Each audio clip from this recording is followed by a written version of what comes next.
West Coast. Oh yeah, you know I have to turn it up for one time. Elliott, you ready? DJ Hed, you ready? West Coast. Hey Jeremy, you ready? They know it's time. Let's get it. It's a cold game, cold world, that's why we talk about it. Ain't like everybody else that'll just walk around it. Views is different, snap a picture and now it's vintage. Cause it ain't just talking for the views, that's how he meant it. It's the bigger picture. Yeah, it's the bigger picture. Yeah, it's the big picture. That's crazy. That's crazy. The bigger picture. Yeah. Anything going on in the culture that's pressing? You know what I mean? We already brought you that Luther video last week, you know what I mean? Yeah, Elliott's Elliott is taking request. credit for the Luther video, which is insane on many levels. I kept bothering DJ Hed till finally said, yo, let that shit He's go. like, finally, like, yo, Niggas. Elliott's not gonna leave me alone if you don't drop something. Hey, you know what what I mean? though? There is something big coming. Oh, here Oh, we go. finally. Yeah. But it ain't Pause. what you think.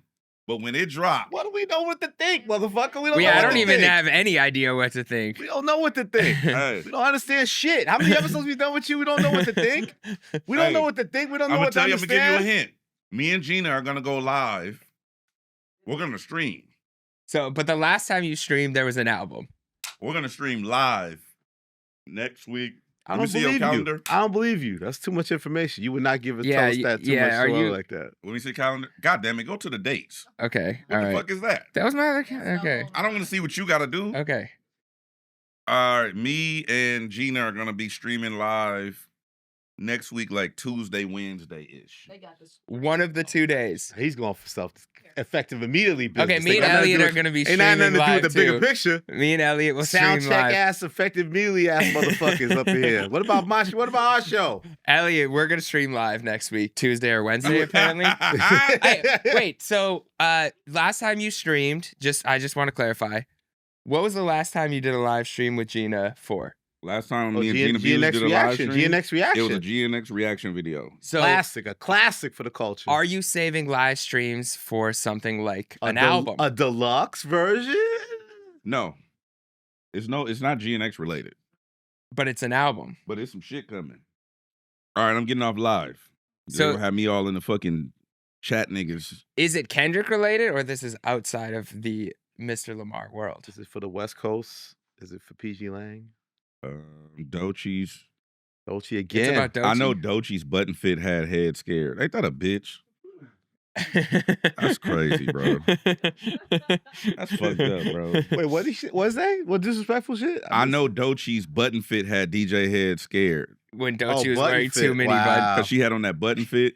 Can we actually wait? Well, let- didn't they make y'all a creepy video? That's Yeah, can we start with that? That shit was hilarious. So basically, people got so upset in on there? in defense on of there? me. Yeah, we on air. All right, let's do it. They got upset in defense that I got toyed with once again What? for the tiramisu. And they were thinking that, you know what, we need to get some revenge. And this Jimmy, is you're what not someone wearing a made. shirt Oh today my because you don't want to God, bro. offend DJ Hey, Head? Yeah, no buttons That's on no me. buttons? No Bro, buttons. Yeah. Niggas ain't got nothing better to do than to fuck with me. Well, you had nothing What's more better to fun than do than that? to fuck with me last week. So they just. Oh, they- so you was behind. You orchestrated. I this. didn't orchestrate. I have defenders. You know, they just You go have out. defenders. What did, defenders? It's fucking Luke Cage. They went out on their own. I didn't stop them, but I didn't tell them to. But yeah, this was the video. What it do, baby boo? You can close your You eyes. look at me and I look at you. I'm reaching for your shirt. What you want me to do? I just don't do buttons. I hate buttons. I have a whole phobia. Yeah, I don't fuck with buttons. Button face is crazy.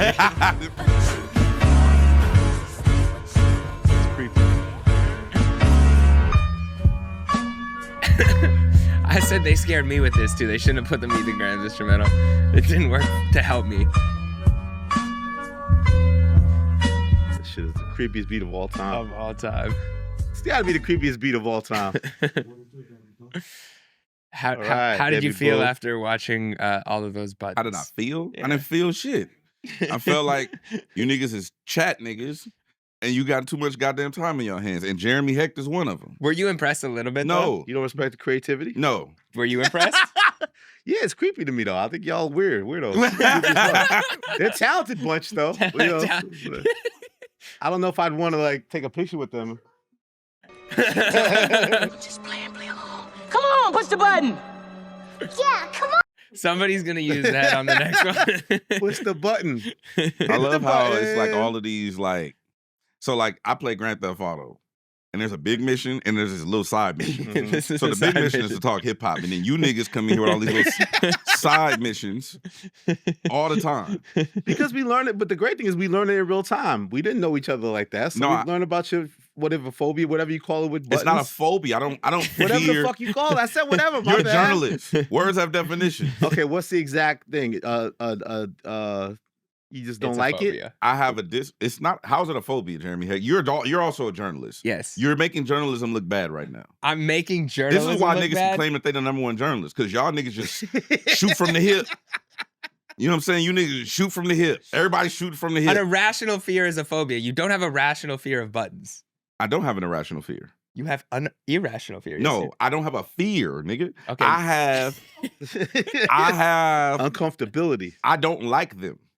Just like, for instance, there's certain podcasters. Yeah. I don't fear them niggas. I don't like them. Is it an niggas. allergy? It's not a fear. I don't have a fear of a podcaster. Is it allergies? You're allergic to buttons? No. So what would you describe it as? It's not a phobia. A dislike. A strong dislike. A strong dislike. Is it something you want to one day encounter and maybe go past that and maybe get a better understanding? I have confronted it. I have wore buttons, and I didn't like it. When's the last time you wore some buttons? Shit. Are you gonna wear some buttons this weekend at WrestleMania? No. Hell no. There's nothing packed in your suitcase right now. You're going to WrestleMania that has buttons on it. Nothing. You sure? You think what you think? I don't have nothing in my closet with buttons on it. So when they used to do the jeans instead of the zipper with the buttons, that's like egregious. Those are not buttons. Remember, we covered this. Okay, my bad. The buttons that they put in the video was egregious because they They were 4-hole plastic buttons, and I specifically said I don't fuck with them. You know what I'm saying? I could fuck with the rivets and denim and stuff like that. Cool. Also, you can do the buttons that button up the I'm area cool there? with that. Those you are can rivets. Do that. Yes, what do you call those? Rivets. Rivets. I look at them as rivets. They identify as buttons. I look at them as rivets. So that's the only area where you're. It's a little too close to comfort. Below the waist. You're cool with buttoning up. It's not buttoning up. They're not buttons. They're not buttons. See what I'm saying? Somebody had to like put this right here. Do the whole pause. You gotta like put it below. What are you talking Alex about? is diabolical, bro. You know what I'm saying? That's her job. It's her job. It's 4-hole plastic buttons. I have a real issue with. Like, look at them things. They look disgusting. Like, can you imagine a blouse, a woman that you admire, and she has on a blouse with those motherfuckers on it? It would just completely ruin the aesthetic. Anything near a sewing machine is out of bounds with you. Like some shit like that is just like I'm not a fan of sewing machines. I was gonna say, but somebody's grandma sewing some shit. It's like those are the type of shit you'd have. That's like the worst. I mean, ever. You never had a black grandma, auntie, or somebody has. Have I ever had black grandma? No, what? I'm a little older than you, yeah, but crazy question. Older black folks sometimes would have sewing machines and stuff like that. Nobody in your family had a sewing machine. Things like that. Yes, my mom had a sewing machine. My grandma, everybody. In our community, that's popular, Jeremy. I don't know if you know. Sewing machines? Sewing machines. Yeah, Jewish grandmothers like sewing machines too. Black folks like sewing machines back in the day. We had to make other people's clothes.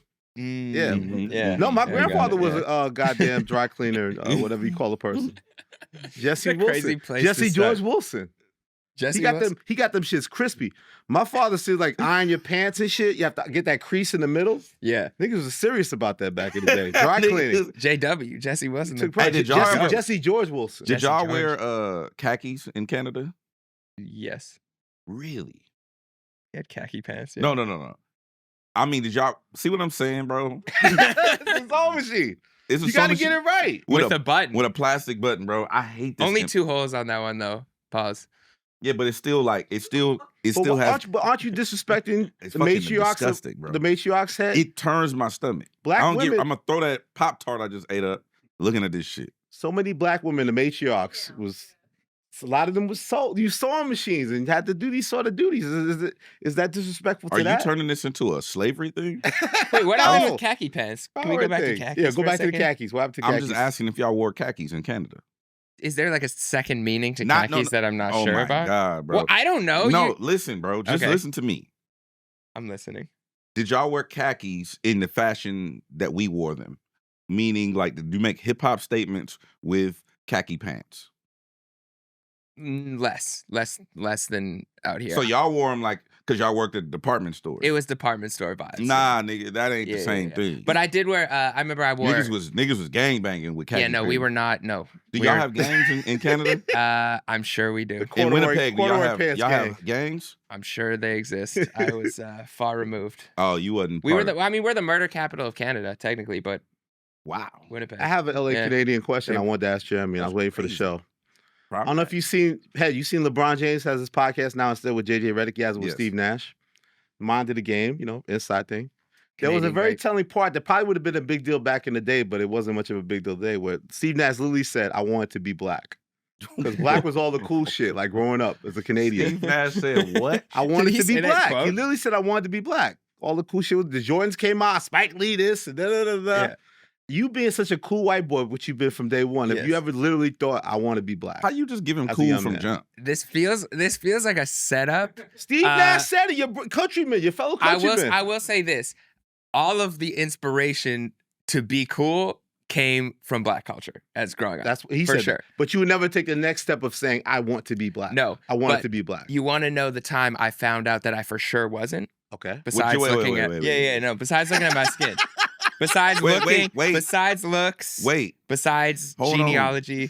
You said the exact moment you found out you wasn't black? He put that do-rag on. I'd love to hear this shit. That shit was off his head. Did you just happen to look down or look in the mirror? Whoa, that was crazy. Oh, look down? Look in the mirror. To the riblets? What do you call it? You could look. Okay. Okay. All right. By the way, my homegirl who exclusively dates white dudes said that ain't true. What ain't true? Nothing. Go ahead. You have a black female friend that exclusively dates white dudes? What? Yeah, I got a. Yeah, she black. She gave us props. She's never dated a black man? She likes white men. And she said that stereotype. She said it ain't true. I didn't want to know that. I told them to take me out the group chat. Beat the allegations. You know She's helping our cause. Okay, Jeremy, when did you know? Okay. When did you know you weren't black, King? So, rest in peace to my grandmother, Baba Bev. She passed away, and she left some. Is an heirloom something you leave behind? Is that the correct term? Yep. Okay. So she left behind some heirlooms, and all the kids got to go through and be like, I want this, I want that. And for some reason, I was a big fan of Ben Wallace at this time. Okay. One of the greats, I wouldn't go that far. Get out. Great defensive player. A defensive force. See, hold on, time out. See, Elliot. Always hating on a black man's legacy. It's that shit. That's why niggas ain't fucking with you. You didn't have to say that. Ben Wallace. That nigga was fucking that mouse in the palace shit. He fucked everything up for everybody. Shout out to Ben Wallace. I want no problems. I want no problems with Wallace. Okay. Now you turn it. What the fuck you mean? On either you see Ben Wallace? The nigga Rashid, look you didn't have to say nothing. Well, he's thinking like he's an all-time great in the NBA. But you didn't have to say nothing. No, he's not a Hall of Famer to me. He's a defensive. No, he's one of the best defensive players. Is he a Hall of Famer? You don't have to say nothing. I'm a critic. Like, you're a DJ. I'm a music critic. I've been doing it for a long time. He don't do music. Sports critic too. He's a cultural critic. That way. Go ahead. All right. Go ahead. Ben Wallace, I was a big fan of, okay? So I was playing basketball. I'd always wear like jerseys. I had a Ben Wallace jersey.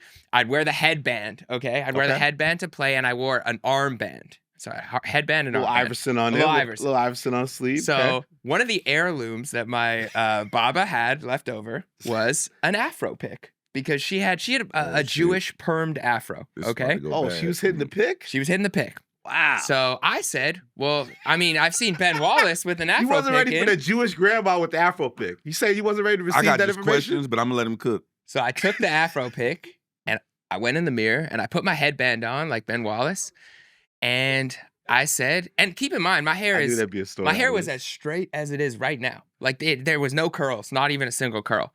And so I put the pick in, I put the headband on, and I tried to get it up. Elevate. Pause. I tried to elevate the hair and make my hair look like Ben Wallace, and it just was not happening. Just kept falling down. It just kept falling down. And so I tried again, and I tried again. And I think at some point I had to like look up, like, can white people's hair do this? And I found out quickly, no, I'm just straight white. So yeah, that was the moment I realized I never tried to afro pick again. I might have given up on the headband dream. This is gonna be a crazy screenshot. Oh God. Yeah. So that was a moment. Yeah. Okay. You have questions. Mm-hmm. The afro pick incident. So first and foremost, bro, You had to. How old were you? I must have been like 10. So you didn't know you was not black until you was 10 years old. I mean, I assumed. You assumed you weren't black. I assumed highly. I had very high likelihood that I wasn't. You assumed you wasn't black until you was 10, then you confirmed your suspicion. But that was confirmed, yeah. You confirmed you were not Negro at 10 years old. Yeah, for sure. Nothing else gave it away. There was other things that probably gave it away, but that was like for sure, like, all right, stay in your lane, you know? So let me tell you something. Yeah. I have a homegirl named Kabbalah. To this day, she hasn't heard this story. Okay. She lived in Long Beach. She used to have the house. We used to go ahead and hang out, right? I had sex on her couch one time. Now she knows, right? Not with her, with one of her friends? With a friend. Okay. That's one of them stories you take to the grave, Jeremy Hecht.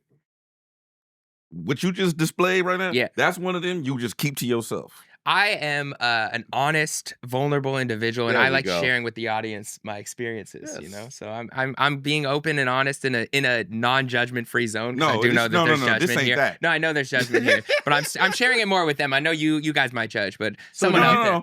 Yeah. The chat roasted. Oh yeah, they're going crazy right now. So what the fuck are you talking about judgment? Anyway, your grandmother had an Afro pick. Baba Bev, yeah, rest in peace. Baba Bev. So she would elevate her joint. She was getting it. Yeah, you could perm it. I could have permed. What was she utilizing the Afro pick for? Her Afro. She had the fro. Your grandmother had an Afro. Yeah, curly hair. She had that fro. Do you know what an Afro is? Okay, so maybe the term isn't. She had curly hair. That could be elevated. That could be elevated with an Afro pick. Yeah. Bro, these niggas is journalists.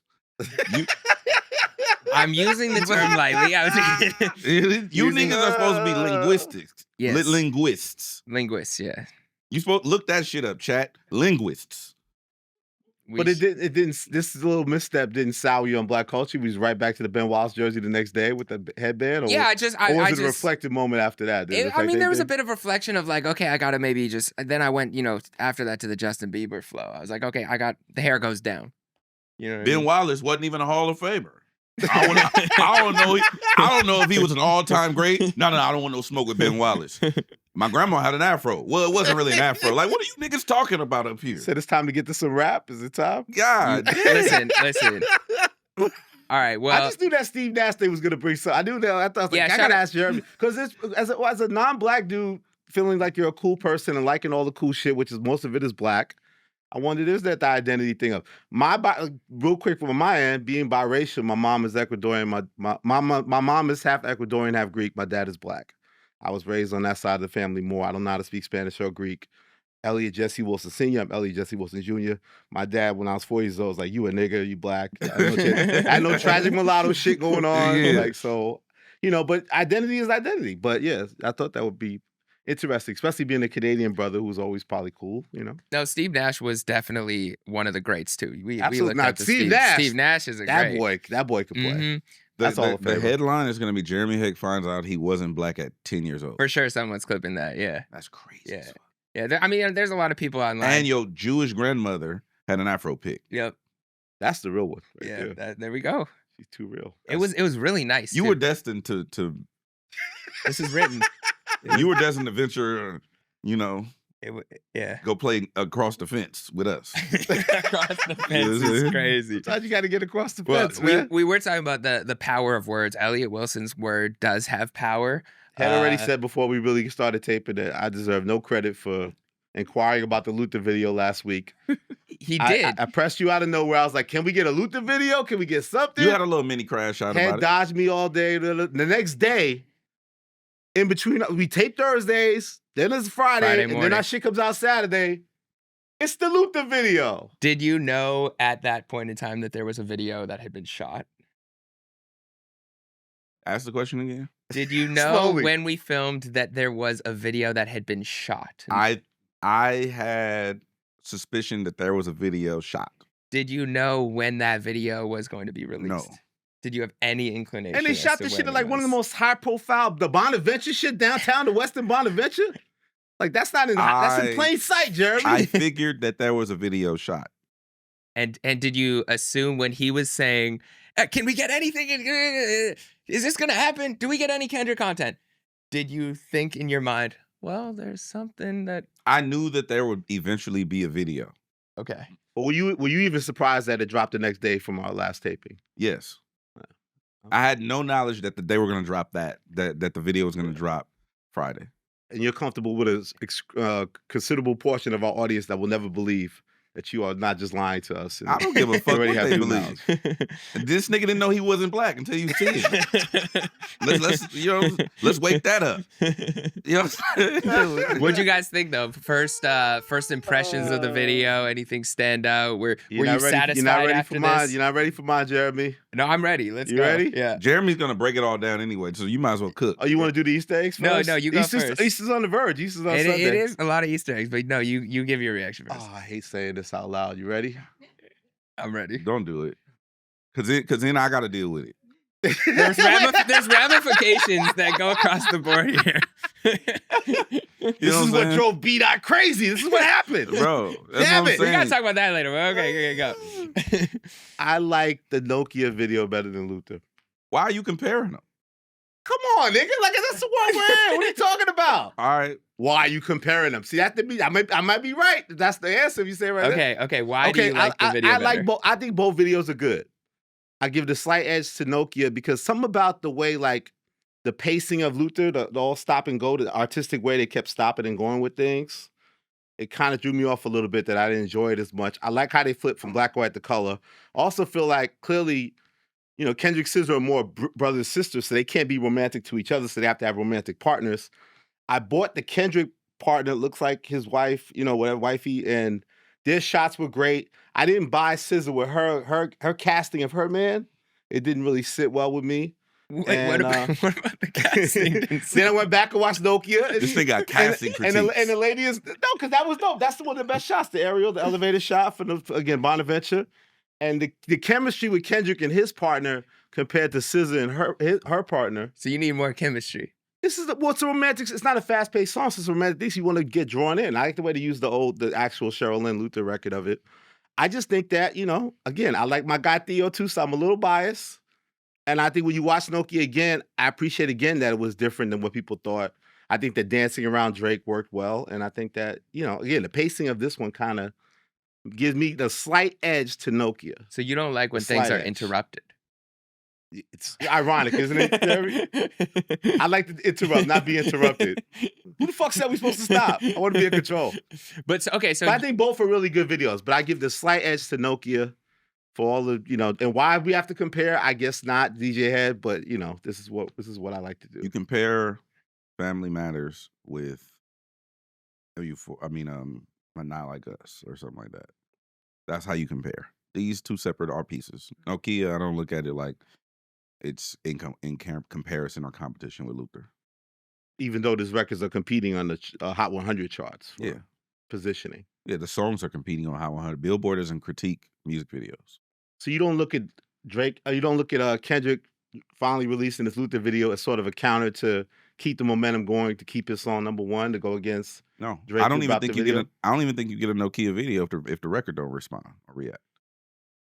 These videos are a response to the reaction of the record, not the other way around. So therefore, that means that being in a reactionary videos, the songs are performing. Like if you drop a lead single, who's about to drop? Jid. Jid. Work coming out tonight. So Jid's about to drop, right? Mm-hmm. He's gonna drop a song with a video, meaning this is the record I want you to focus on. He's choosing that record. He's choosing to push this record. These songs came out and tore shit up.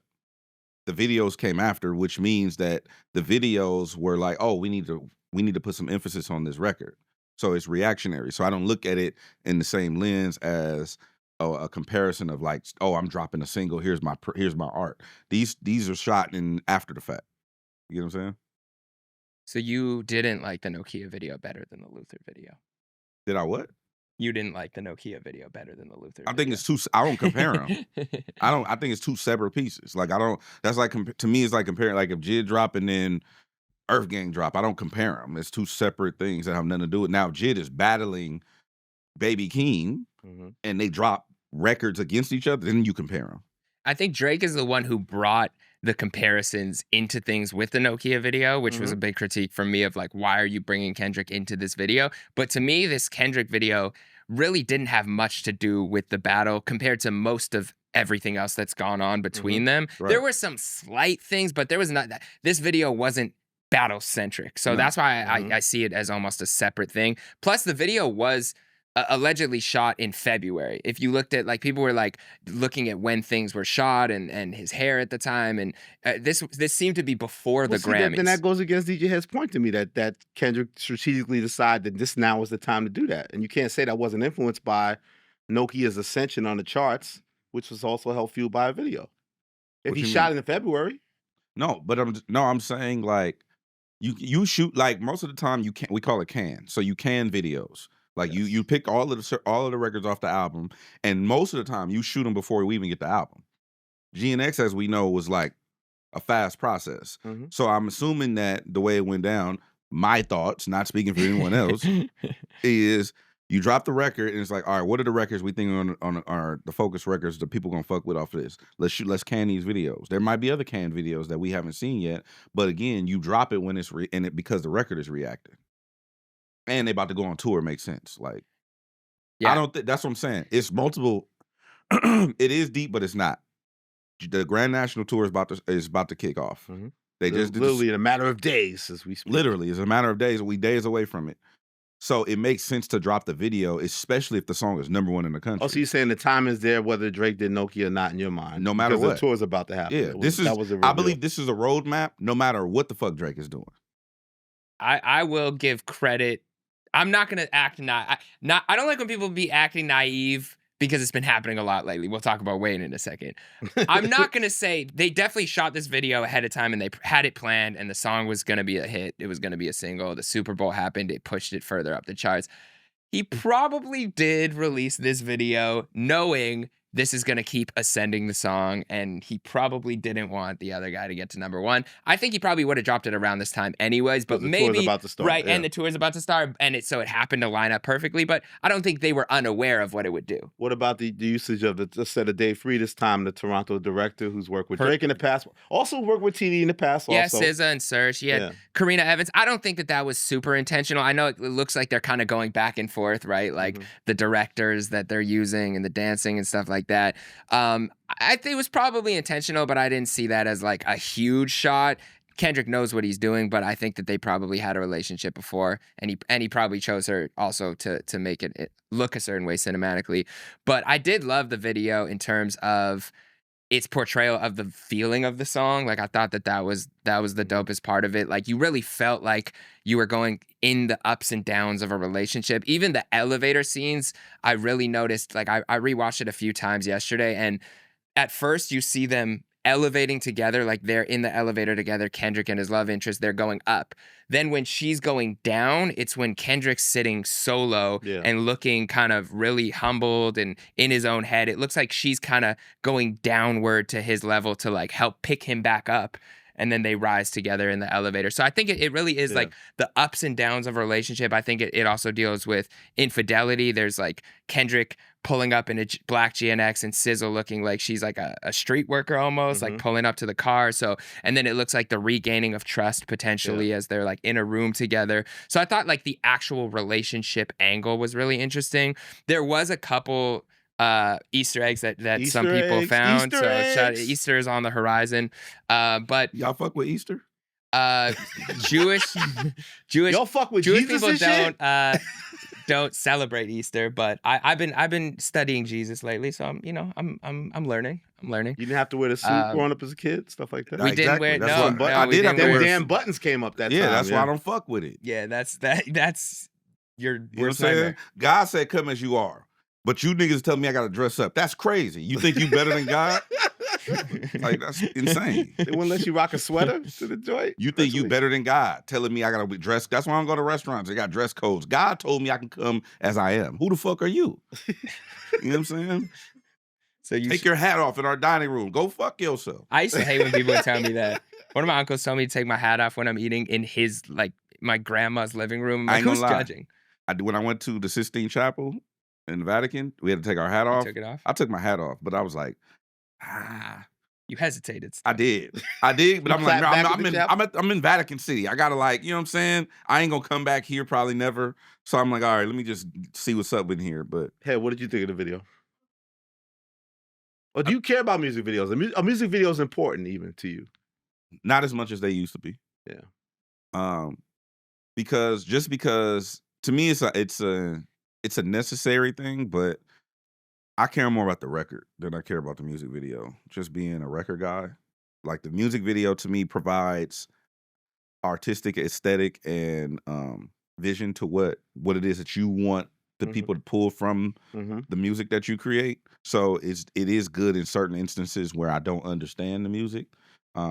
Like a Ken Carson. Well, we'll get to that. But like Ken Carson. But for me, when I watch a music video, I want to know, I'm watching it not from like, oh, this is a dope video. I'm watching this from, what is your vision of this record? Because I have my own. And so I almost think that music videos, is controversial, I guess. I almost think that music videos take away from the mystique of the record now. Because it's like seeing the movie when you read the book and being like, oh, this isn't what I pictured it. Correct. Yeah. Similar, but I get the need for music videos because I'm creative. I know that this is not a disrespect. I know that there aren't a lot of creative people who can see the vision. Just like when I go into meetings and stuff like that, you have to go in with pitch decks and reels and stuff like that because the executives more than likely they're not visionaries, they're executives. So you have to show them the vision. That's how I look at music videos. But because I have creative vision and stuff like that, I don't need the music video to pull from the record. Yeah. Well, there were a lot of Got some Easter eggs. A lot of Easter eggs. Let me add to this. However, I do think that sometimes the music video enhances the experience. Not like us, even in Family Matters, like it enhanced the vision of what it is that you're trying to portray, even if it's corny or it's wrong or whatever the case may be, or if it's too much. It could be too much. I've seen videos where it's just like I think the dude, what's his name? Dax. You know who Dax is? Yeah. That's Dax. I had him on my radio show before. His videos are like over the top videos. And like, I mean, he'll shoot a video and it'd be like a whole goddamn Mark Rober video.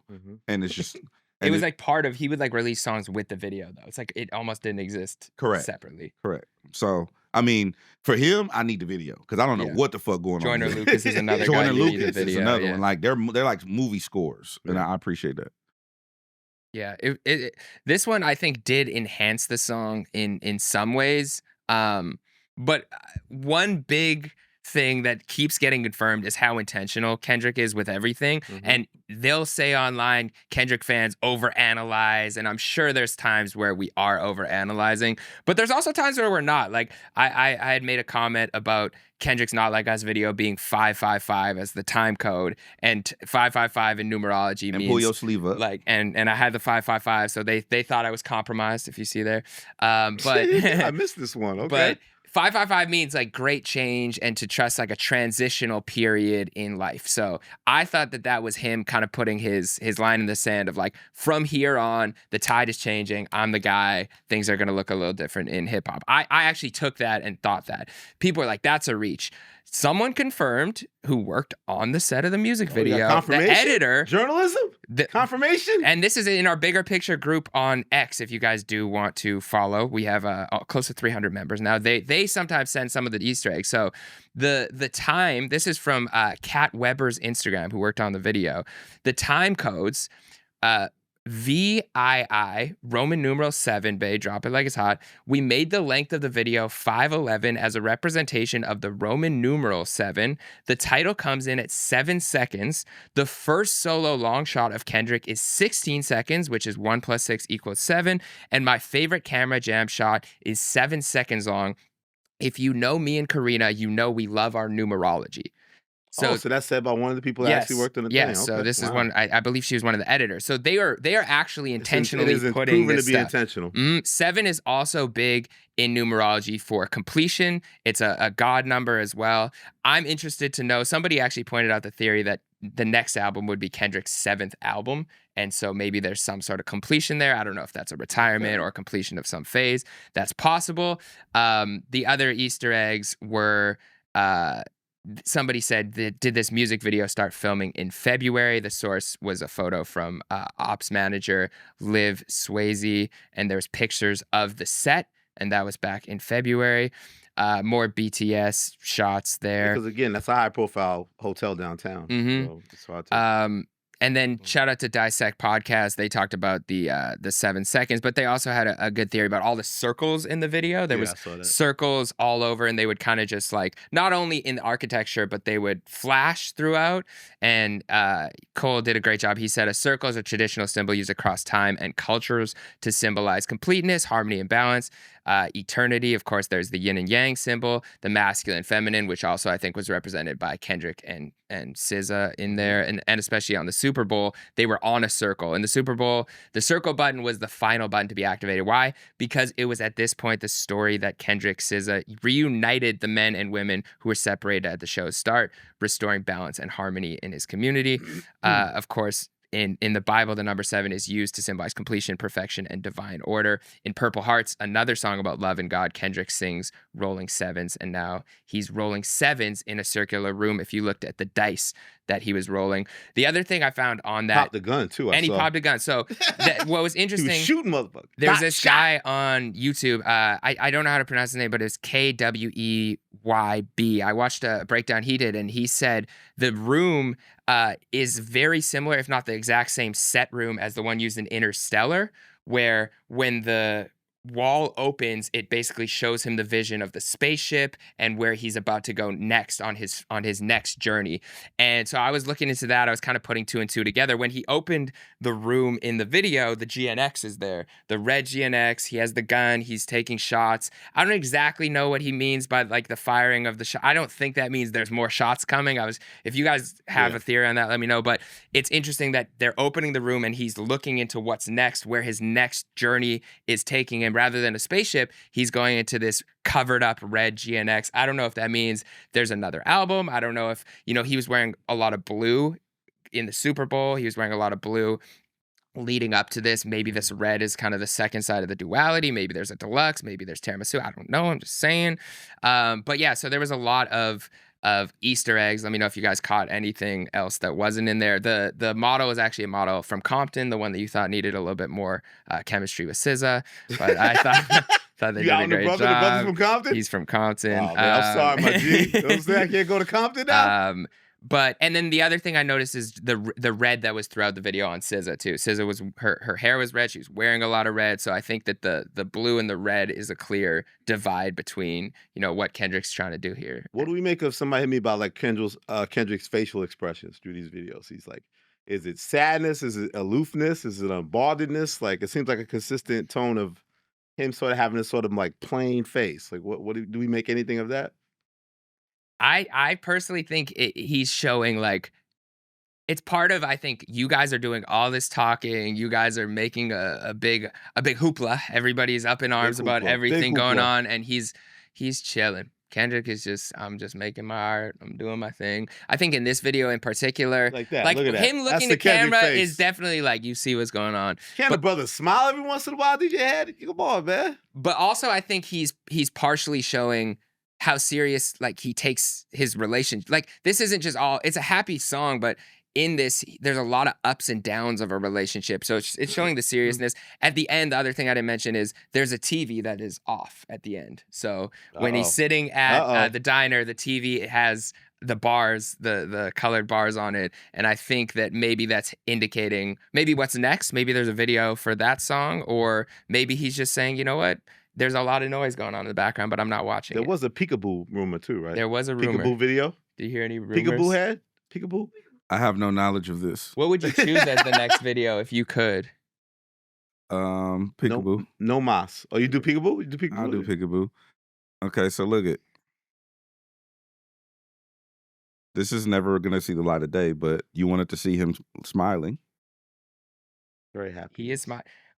No, I can't say anything about. No. Okay. Is he smiling? He's smiling. Okay. So he can smile. He can, in fact, smile. Yes. Okay. I think he gets off set and he just laughs his ass off. Do you think it's a common thing that he's trying to represent a certain unbotheredness, aloofness? What's your take on the facial expressions that seem consistent with these videos? Stoicism. I practice stoicism now, but I laugh. Stoicism. Shout out to Ryan Holiday. Look that up. Look that shit up, Jeremy. Yeah, Stoicism. Stoicism what's the exact it's a meaning great for the people? philosophy. Stoicism. Let's break this down for the people. So We still gonna stoicism educate them. is They're a gonna let them clown us philosophy- about knowledge and shit. Is a philosophy that emphasizes developing virtues like wisdom, courage, and self-control to improve your life. It was dominant philosophical system in ancient Greece and Rome. I know Marcus Aurelius is one of the great Stoics that people quote a lot. Ryan Holiday does a great job. You read Ryan Holiday ever? I'm practicing stoicism, Yeah, so- and I think that's what this is. It's complete. It's controlling your chi. It's like letting things go through you and not affect you, right? It's like things kind of bounce off. It's nothing, you don't hold it. It's similar to Buddhism, where nothing is held too strongly as like, it's all outside you. It happens. You flow with life. So maybe Kendrick is flowing with life. He's flowing. It seems. Yeah, stay on stream. You know who mentioned Kendrick, who he seems to be a practicing stoic without knowing it, because he is aloof to much of what's going on around him and nothing seems to enter his inner circle very often, is Lil Wayne. Wheezy. And Tucci. I hate it that last week I was gushing, right? I was praising Pause. Wayne's pause. But I was You taking praising back the Wayne's love? You taking back the love? I'm Jadakiss, I continue to praise Wayne's Dreamville Festival performance. I think it was Tore it great. down, I heard. Tore it down. However, we got to talk about some things that Wayne said. Did you guys see this Rolling Stone interview that dropped this morning when we were filming? Story. What were your initial thoughts? There's a few things we could break down, but what were your initial thoughts? Anything that stood out to you? Well, I did a tweet saying that I'm tired of the narrative that Wayne doesn't remember anything or he forgets everything in his own world. Like, I just think he took it to an extreme because, as you was pointing out, there's two areas in the story where he's saying, "But Not Like Us," he didn't know that was a record dissing Drake when he was on stage listening to it. He didn't know what that "Not Like Us" was. He didn't know Kendrick sang it. Yeah, and then another one is him saying he didn't know Watch the Throne, that Jay-Z and Kanye had ever done an album called Watch the Throne. So I'm calling my own cap. I put a big cap on that, the blue cap on there, and why is it blue, Elliott Wilson? We all love Wayne. There's no red cap. I'll use a red cap. It was there Wayne represents the red cap, so you said a big blue cap. Oh, was I counting him real crazy with the blue? Okay. I mean, everything means something nowadays. They're gonna be doing breakdowns. That's kind of crazy. Don't do that. Okay, I won't. But continue. Continue. No, that's what I do. I always say I've had the pleasure. I know Hed can speak to his interaction with Wayne. Obviously, crazy as fuck. I've interviewed Wayne several times. I always say about Wayne is that I feel like I don't know him at all. Meanwhile, I've probably spent great moments with him and had great exchanges, but I don't know him at all. So to that extent, I think he does live in his own world. But I just think I'm getting exhausted by the whole narrative that he's in such a bubble. I don't necessarily believe it. And then people saying, well, maybe he is because he's had seizures. Maybe it's a real mental thing where it's like he has real issues. And I'm like, well, that's serious then. Like, we should be concerned. We should be concerned instead of acting like, playing to this narrative. So I don't know. The story was interesting to me. The writer went through the whole journalism thing, as we know, like really trying to hunt Wayne down and go to this city and he stands you up. And, so I think it's a really strong read. I tried to hit the writer to call in and talk about the story. What's his name? Andre Shout out G. to Andre. I believe that. But then on the music front, one last thing, when I see the direction he's going with this album, You don't I don't like that none of Wyclef? I don't like anybody on the track list. I don't guest features list. He made 30 songs with Wyclef. Like, I don't know. Billie Eilish is a feature and Miley Cyrus. I don't know. What do you want him to do? Again? I want him to make a real record. Like, not make this, like, it seems So like Billie Eilish not a real artist? He's really going for this pop, like, explosion with the album. And I don't know if that's the right direction. Because he got Wyclef on it? All the guests, go to my feed. The guest features that were announced in the article are all like people I don't necessarily want to hear him make a song with. I don't know if this makes But you you're feel not better. his A&R. I wish I was, because this is not the actually we wanted to go to. We talked about this before. I don't know if this makes you feel better, but when I talked to Turk at Dreamville Fest, and he said there's multiple Hot Boys features on the album. I didn't see that on this track They're not list. in that list, Jeremy. He did say that, but I don't know what happened if they're there. I tweet a lot. I'm sorry. You do brother. tweet a lot. Oh, here you go. Here we go. Confirmed collaborators: Billie Eilish, Wyclef, Andrea Bocelli, Miley Cyrus, Elephant Man, MGK, Cameron Carter, who is Wayne's son, Bono from U2, Ye, formerly known as Kanye West, as a Possibly producer. this thing. Possibly. And there's an asterisk, might not make the final cut. And then Wheezy, the producer. I'm not excited by any of those collaborations. Zero. With no disrespect. I definitely want to see. I want to see what that Miley Cyrus record gonna hit. Yeah. For. It might be a slap. No, it's not gonna be a slap. It'll be emotional. I just want to see what it's gonna hit for though. So do we want Wayne to have this big like crossover pop record? Like you want him to make nigga shit. I want to make a good album. I want to make it. I think. How do you know the album ain't good? You ain't heard it. He's still a person who, like, I guess we could debate Carter 2, Carter 3 all day, but outside of that, his greatest work has still been the mixtapes. You haven't heard the album, right?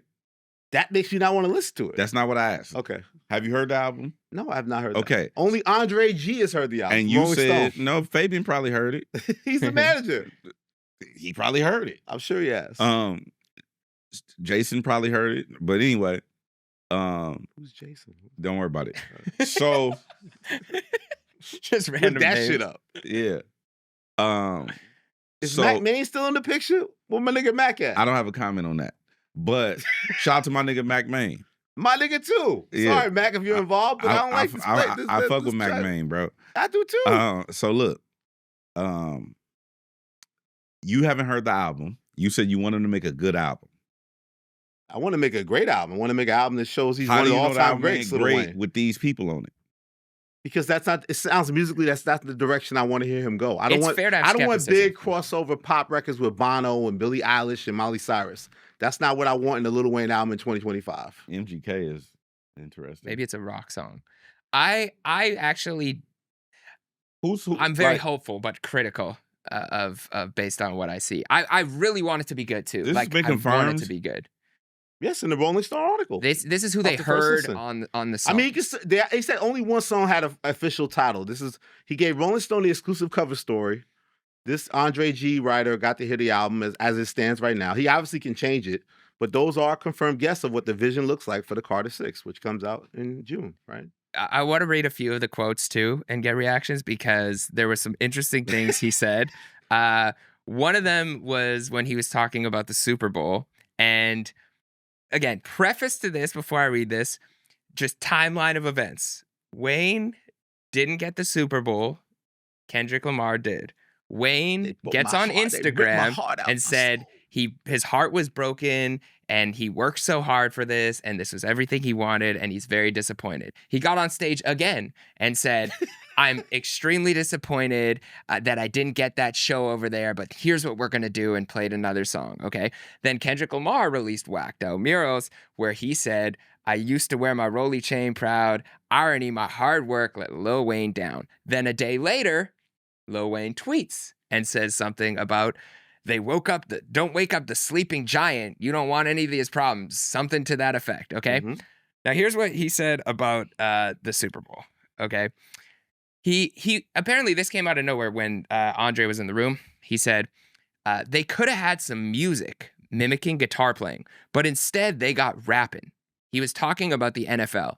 In quotes, they fucked up, he says after another song. In 2023, Wayne told Rolling Stone he'd love to play this year's Super Bowl halftime show since it was happening at New Orleans Superdome, his hometown stadium. But last September, the NFL announced Kendrick Lamar was getting the nod, and Wayne released a video revealing that not being selected broke him. Making him feel like the selection was inevitable, he said, to perform, it's a bunch of things they're going to tell you to do and not do, asses to kiss and not kiss. If you notice, I was a part of things I've never been a part of, like Michael Rubin's all-white parties. I'm doing shit with Tom Brady. That was all for that. You ain't never seen me in them type of venues. I ain't Drake. I ain't out there smiling like that everywhere. I'm in the studio smoking and recording. We ain't in charge.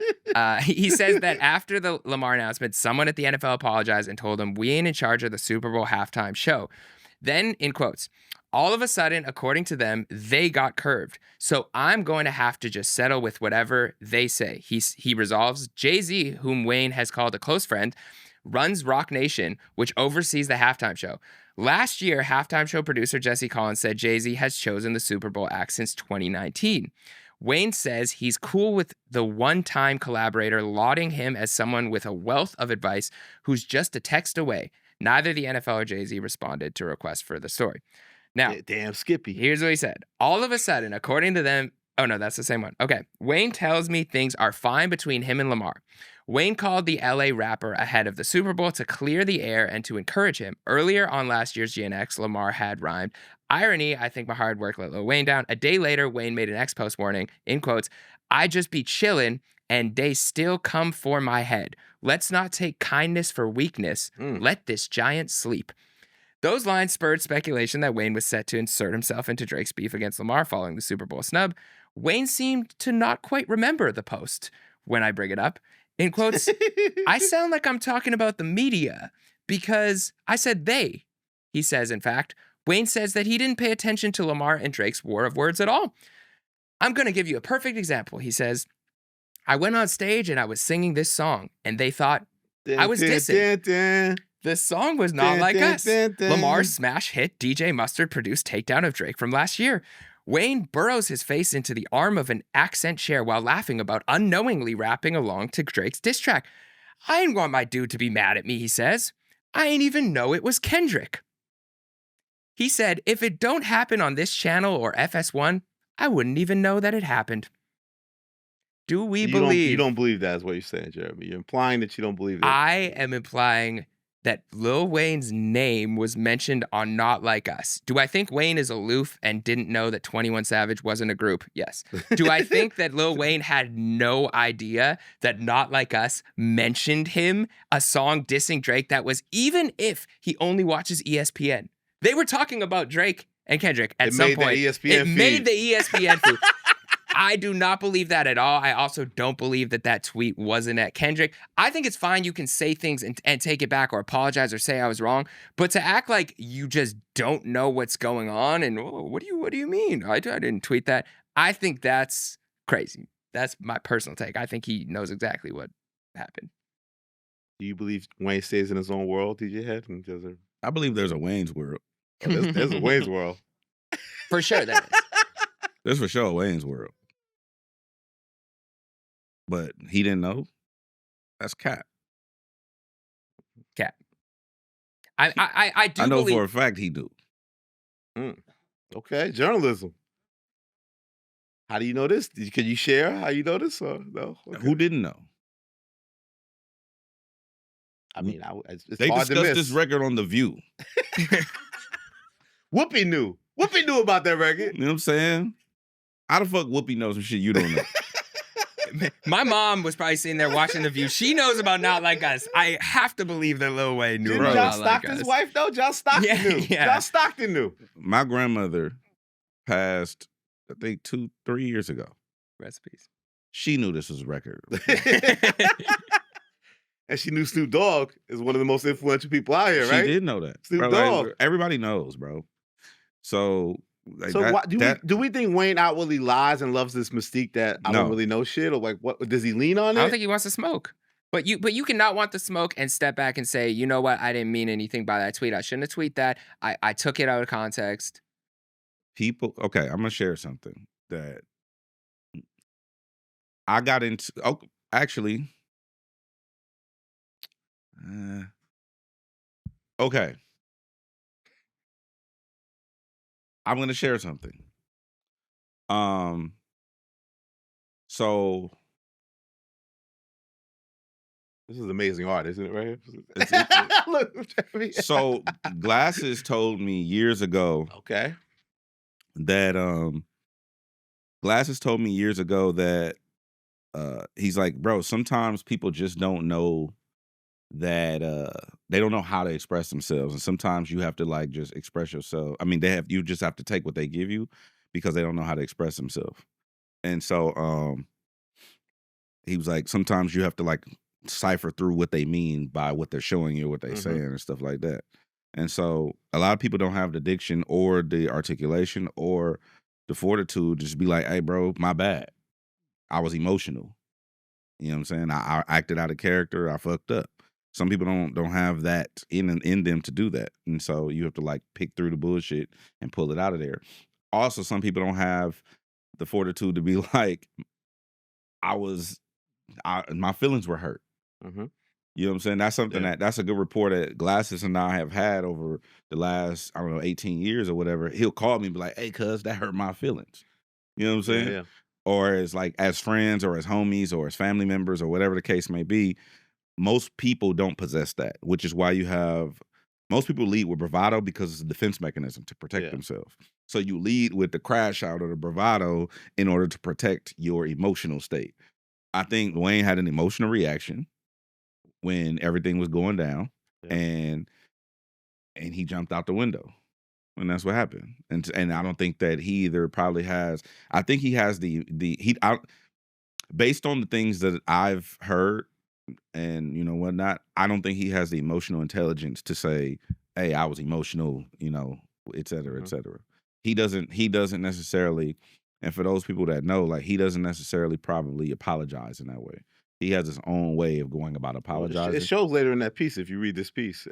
Yeah, he has his own way of apologizing to people. Consistent tone with that. Yeah. And he's wronged people, but he doesn't have the language to. He doesn't have the. No, I just think it's emotional intelligence to be like, hey, because you got to think Wayne's been rich and famous since he was 16. I was going to say, is it because he's a child star? Yeah, not as a child star, but he's been rich and famous and primarily unaccountable since he was 16. Yeah. Younger than that, maybe 14, 15. Yeah. So at this point, how do you expect someone to, waver from that? Yeah. That's just so I have, although I don't condone it, I have empathy for it because I understand where that's coming from. Yeah. Because that would have been the easiest to that point. That would have been the easiest thing here. Hey, that tweet or my reaction to the Super Bowl, my feelings were hurt. I was really acting out of a place of, damn, really? And now they're mentioning, he clearly could have felt a way. It's understandable. But for him not to just pull back and be like, I don't know what we're talking about. The other thing he mentioned, not knowing, Watch the Throne, right? He said this about Watch the Throne. They were talking about Jay-Z and Kanye West Watch the Throne. He said, "What's that?" They said, Kanye and Jay-Z's album. He said, "They did an album?" Now, I just want to point something out. The grandmas know about niggas in Paris out here. What we talking about? There were people in Paris, and everyone knew it. But Jay-Z, guys in Paris, and Birdman were in a little bit of a back and forth on a song on Watch the Throne, the lead single, in fact, which I didn't love. Do you remember what it was called? Ham. Didn't love it. Mm-hmm. But there were some shots that Jay-Z threw at Birdman. In fact, Lil Wayne took on the beef and replied a little bit on the Carter 5 or the Carter 4 at the time.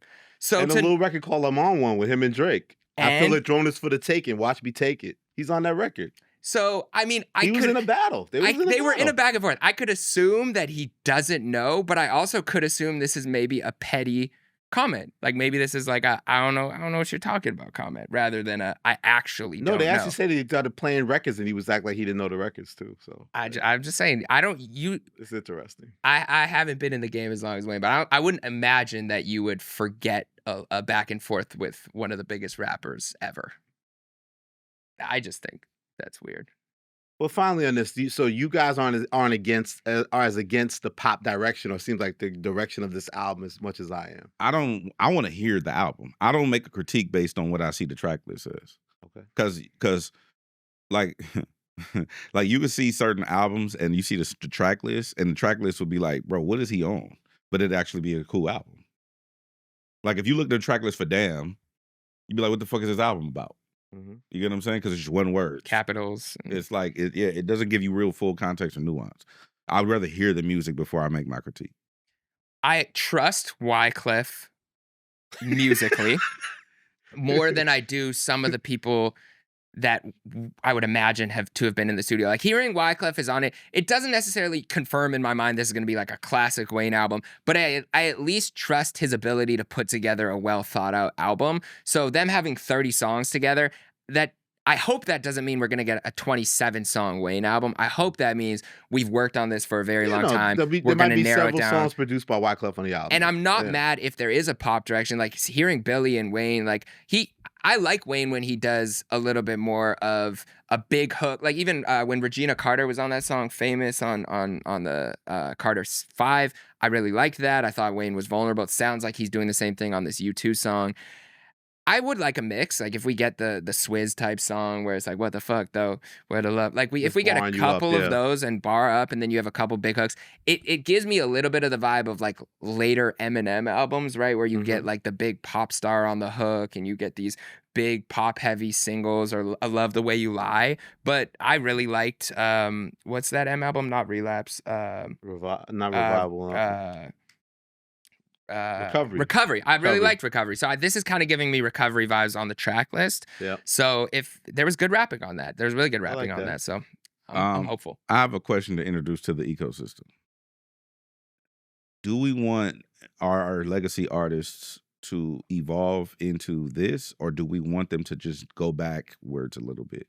Because the reason I asked that is 2 reasons. One is Snoop and Dre just released the Missionary album. People, it was critiqued like a motherfucker. People tore it up. It's not Doggy Style. It's completely different. It got Sting on it and Jelly Roll, and they didn't embrace it. It was not embraced culturally. Wasn't embraced. Then you have Jeezy, who went back and did Trap or Die, like he redid Trap or Die or whatever, right? That also wasn't received well. Like people was like, oh, like what is this? I don't want this. You can't win. You kind of can't win. As a fan, do I want this? No. But that's because selfishly, I want Wayne to go back and give me that Carter with Manny Fresh that I didn't get. He could make an album with Manny Fresh. He could that's what I want. As a fan, that's what I want. Yeah. I want him, because Carter 2, we didn't get no Manny. You know what I'm saying? The first Carter, we got Manny. Second Carter, no Manny. Third Carter, no Manny. But to date, no Manny. Yep. I would like him to go back and give me that. As a fan, lock in with Manny. Yeah. Give me that that I didn't get, and then you could go do shit with Billie Eilish and Bono and shit. You know what I'm saying? As a fan.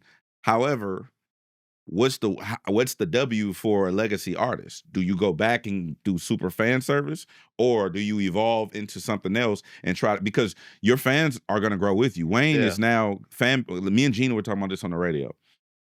Lil Wayne is her favorite rapper, right?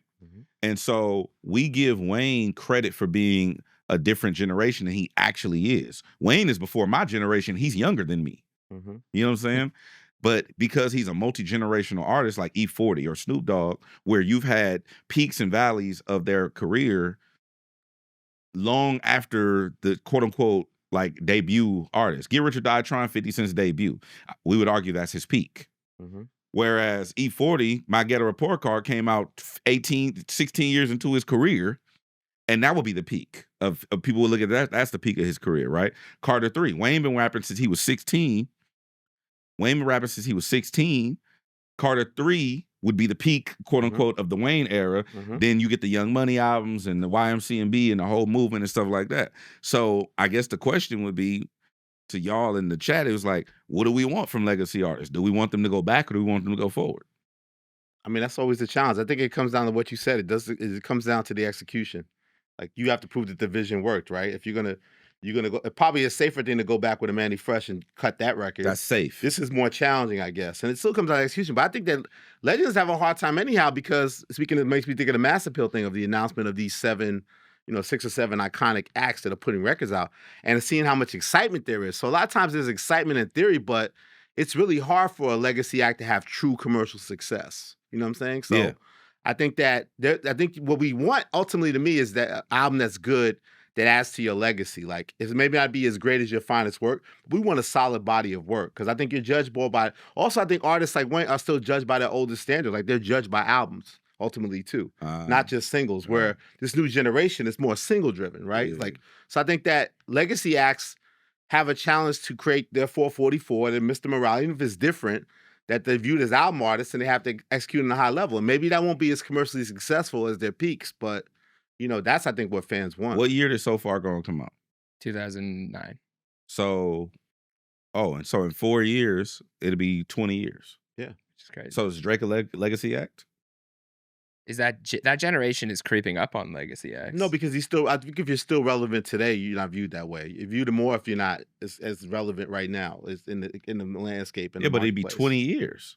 No, you're still technically one. Yes, you're still, but the relevancy never really stopped with him. Just like Kendrick. I mean, Cole, Kendrick, and Drake are still culturally relevant, even though they're 10, 15, 20 years in. Got you. So I think that they still maintain that. So then, do you go forward or you go back? So I was thinking about this. I think true artists don't have the capability to go backwards because their mind is always trying to create and elevate and move forward. I say that looking at artists like, look at a Tyler, the Creator, right? A lot of his early fans were probably like, when he started to make different music, this is not like, go back to the other shit. Go back to when you were like talking all this shit and the crazy. But him as an artist was able to push forward and grow and create something new that his fans then came along the journey for. So every album has been completely different. If Tyler went back to an old sound, I think it would hurt him because he would feel like this isn't me. And it would also hurt his fan base who's now grown accustomed to growing with him. Yeah. Same with Kendrick Lamar, right? Every album has been something different. Same with Kanye West. Same with Outkast. I think we see Outkast is an interesting example because a lot of people say they have the greatest discography ever, or at least in the top 5. And they stopped, right? They said, we did all we feel like we can give you artistically. Here's this body of work. Maybe they did feel, because Andre has talked about like he didn't know how to evolve. And so rather than feeling like he was going back, you know, a lot of people criticize him for it and like, you can grow, you can make something new. But in his mind, he's like, I can't create in a way that's fresh enough or cool enough or dope enough to relate to the current generation. Let me just step back. So I guess the other question is too, would you rather have your artists fully stop and end on this high, or fade off into the distance and always try to give you something that makes sense? I think in hip hop, we the only ones that do that, where we cannibalize our greats. Yeah. No other genre really does that. Like, I don't see anybody discriminating on in country or rock or anything like. Bro, I just went to Blink-182 at SoFi Stadium. It was sold out. But they're performing all the old shit. I think now they hip-hop's perform a few new songs. So they still put out an album. Like, they have an album coming out, and they still have offerings currently. It's also not as received well. But what I'm saying is they don't get their it's back not criticized. They don't get their back kicked in because it's not as received well as Take Off Your Pants and We're not Jacket. afforded that grace. Correct. No, I agree. So in hip hop, you're not afforded that grace to do the same thing. Whereas if Outkast came back, the reunion album is happening. They drop 2026. It's sold out, all the shit, right? But the album's not received well culturally. Everybody's gonna go in on it. There's gonna be whole YouTube reaction videos and all kind of shit. Whereas I think, again, hip hop being the leading culture, like the spearhead of the culture, I think that rightfully so, it gets that much attention, but at the same time, it works as a double-edged sword. Yeah, because rock, like for example, like there's big rock stars, they're going on tour consistently, they're dropping new shit every time, but no one really even pays attention. It's Correct. like, They're not judged by the critique of the current. It's shit. like I'll take a listen versus like, you're right. If a legend came, like the 7 albums, like, are we judging, you know, the Nas and Primo album as like, is this Nas's best work ever? Does this live up to Illmatic? Or are we just saying, amazing, we got new Nas finally project. getting the Nas premiere album? Oh my God, hip hop fans' dream. Maybe it's I think it's 2 things. One is entitlement. As hip hop heads or whatever, we feel emboldened and entitled to weigh in because we're so connected. Like when I listen to Stillmatic and I listen to Rewind, like I really believe that shit. Like you know what I'm saying? Like I'm invested like a motherfucker. One Mic, that was one of them songs that I felt like that. Like you're invested in it. Really does love Stillmatic. God damn it. Yeah, I'm not an Illmatic guy, bro. I get it. Black Album, same thing. Like for me, it's like those are the moments. Not a Blueprint. I'm a Black Album guy. Get over it. But like, I'm a Blueprint guy. But those are the things that interesting fun fact. Me and Gina just talked about this. It's gonna sound crazy. I didn't get Jay-Z till I got older, which makes sense. Which tracks? Because I was a Fabulous guy. You know what I'm saying? I bought Ghetto Fabulous. Love the spelling. I bought FABO-LOUS. I bought Ghetto Fabulous over the Blueprint on 9/11. On 9/11 for sure. Yes, I did. Yes, I did. At Cerritos Mall. You hear production laughing at you right now. I don't give a fuck. Ghetto Fabulous is a classic album. Do you really think that album's better than the Blueprint? I bought it over the Blueprint. But now looking back on it, if you listen to both albums, what would you say is the better album? Better album? Yes. The Black Album. No, I'm saying you couldn't buy the Black I Album heard the question on 9/11. I heard the question. That's my answer. Black Album over everything. So you don't want to admit that Blueprint is a better album than Ghetto Fabulous? I have to look at it again, listen to it again. I don't. You know what it is? I'm gonna be honest. I just don't like girls. No, I got you. I hate That's that song. that's your one that ruins the album for you. I fucking hate that song, bro. It's not a great record. I like girls I do adore. They put your number on it. It's I like, don't know bro, if he's even ever done that live. Really think about it. he don't like the song. I thought it was dope. I like the concept. I thought it was a cool concept. What's on the album? We got Oh, yeah. The Ruler's Back, Blueprint better. Takeover is up. Why you mad? And wasn't Michael Jackson yeah. on there? I'ma Did chill. Michael Jackson have I'ma vocals chill. on that? They're saying the voice of Izzo. I'm a chill. Blueprint better than Ghetto Fabulous. I'm a chill. I just don't like girls. No, the one they hate is not they hate either Ola or Vito or You Jigga My Nigga. Those And are I don't the- like Song Cry either. Yeah, I don't look. Come on. Now we're just getting Song Cry? blasphemous. Now you messed How do it you up. not like Song Cry? Now you messed it up. They're emotional songs. So you But hate that was emotion. Jay-Z being emotional. So Oh, you you're emotional. you heard you're him get uncomfortable with that. vulnerable. And Stoicism. You like Lil Wayne. You're comfortable. That shit just, that emotion shit just flow right You through don't me. appreciate Sean Jay-Z's Carter's emotional intelligence on that record? I did on 444. did you? Yeah, I was gonna say you didn't like 444 then. I didn't like it as an album, but I appreciate it as art. Like, I'm not riding around slapping it, but I appreciated it for what Why it was. can't you appreciate Song Cry as art? I just told you, Jeremy Hecht. But 444 you can appreciate the vulnerability. Because I as was art. older, fool. Oh, so at the time you couldn't. I'm young, dumb, and full of, you know what I'm saying? Starts with a C? Starts with a C? Yeah, I don't wanna fucking emote. We have complete opposite music tastes. It's so funny. I don't want to emote, bro. I'm young, dumb, and I'm just wilding. I'm out here just, I'm in the streets. You're a fool. YN? I was a YN, bro. I don't want to. I would make this soul cry. Like, I don't give a fuck. They want to What know. you mean? They bro? want to know if that term offends you. I don't Elliot. know how I'm gonna eat. I'm going to school every day. Me and the homie piecing up on Jack in the Box tacos. That was the life I was living when this shit came out. I'm going to school every day. We was rolling past Krispy Kreme donut. They had a light on. We like, oh, free donuts. That's how I was living in 2001. I didn't give a fuck about emoting. You didn't like picture all the possibilities. No. Sounds like a love song. No. Okay. Doesn't sound like a love song to me. I didn't know. I didn't want to hear that shit. I wanted to hear Holla Back, youngin'. You can't see it coming down your eyes? Cruising. Top on the Sadie's low. Turn this up when you hear this on the radio. That shit was hard as fuck. Did you rock your back jerseys? Right now and later on? No, I'm saying Right Fab now, era. she probably Oh, like me, God. but nigga, that shit was hard, Where you man. from again? What you mean? I'm I'm from trying to tear Brooklyn up between Fab and the West Coast nigga trying to infiltrate Brooklyn. I fuck with Brooklyn. It's clearly. I'm just saying, bro. Like Fab Did you rock your back jerseys like Fab? Did you, couldn't afford them, Elliott Wilson. Okay, my I just bad, told brother. you we My was bad, piecing up on brother. Jack in the Box You can afford tacos. them now, my Treated brother. myself to sourdough when I got a Jack or a You're Jumbo bringing back Jack. emotions here. Sourdough Jack. That's when I was up. Like, oh shit, financial aid came through. I can get a sourdough Jack. That was the life I was. I don't want to hear no fucking soul and cries. That was the truth. That's the truth. I wasn't in that space. When you gonna put the fucking? That's what you're It's important saying. day in music. What? Important day in music. And culturally. Those were the. No, actually, Yeah, so I couldn't appreciate the art at that time because I wasn't mentally prepared for it. If you go back and watch Big interview with Big Boy when he had Ab Soul on there, me and Chuck Dizzle were in on that interview.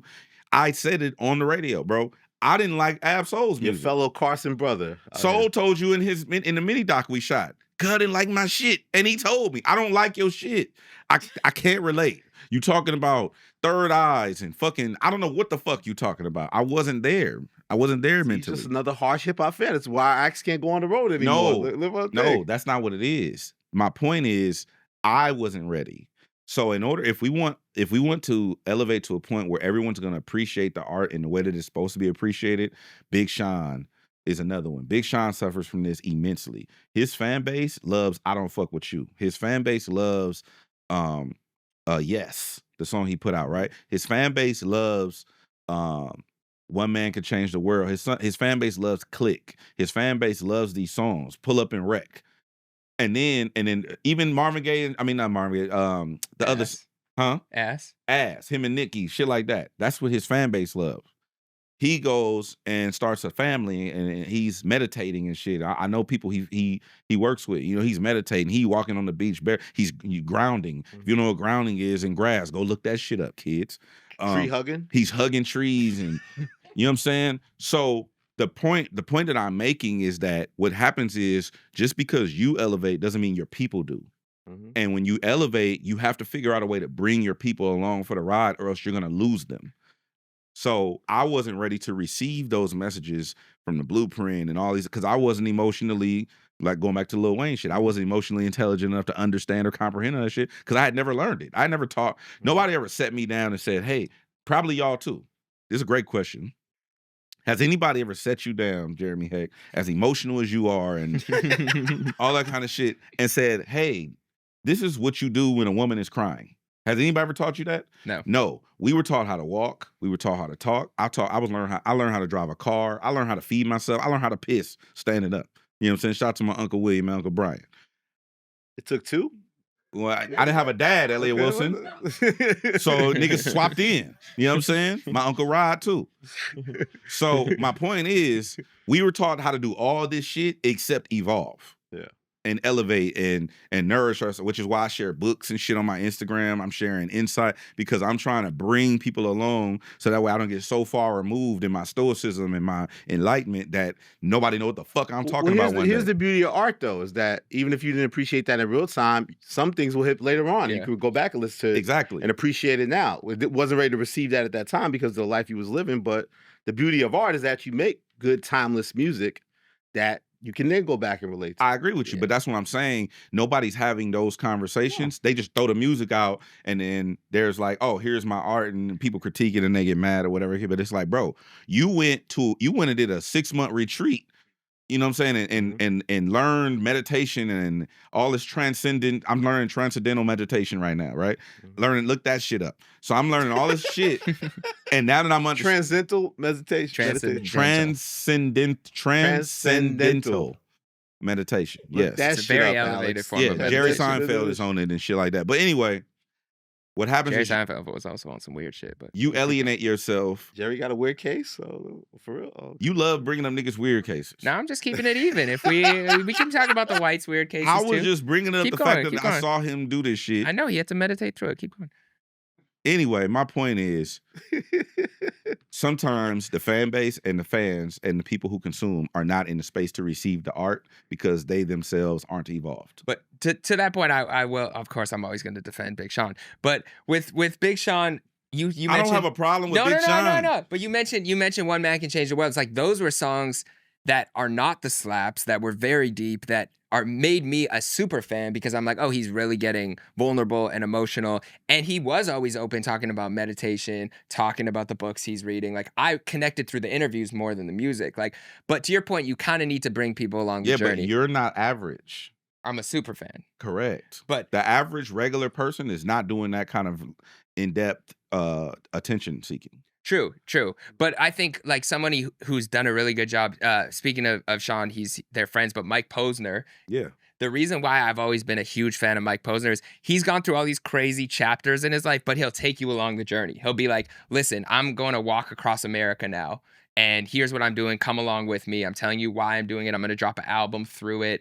Hey, I'm learning meditation. I'm going on retreats. He did like podcasts about it. He would talk about it. And that made me actually want to try these things and start these things. So I think taking people along the journey of your creative evolution helps them be in your world more, for sure. And I think it's important to do Which is why I think Mr. Morale and Big Steppers wasn't received well critically to people. Same thing with To Pimp a Butterfly. You just came out and did it. You just come out and do it. Now, that's their style and that's cool. But we got 444, wasn't received well. Then we got Lemonade, received way better. But there was context to Lemonade because of 444. You get what I'm saying? And there's a huge there's videos with everything. Exactly. So I think that, not to sound like that, most people they're not thinking about your life every day. They're thinking about their own shit. They got to pay bills, raise their kids, do shit. They got their own problems going on. So what happens is a lot of artists just put their art out there and it's like, man, you don't know what I've been through. No, nigga, we don't. You know what I'm saying?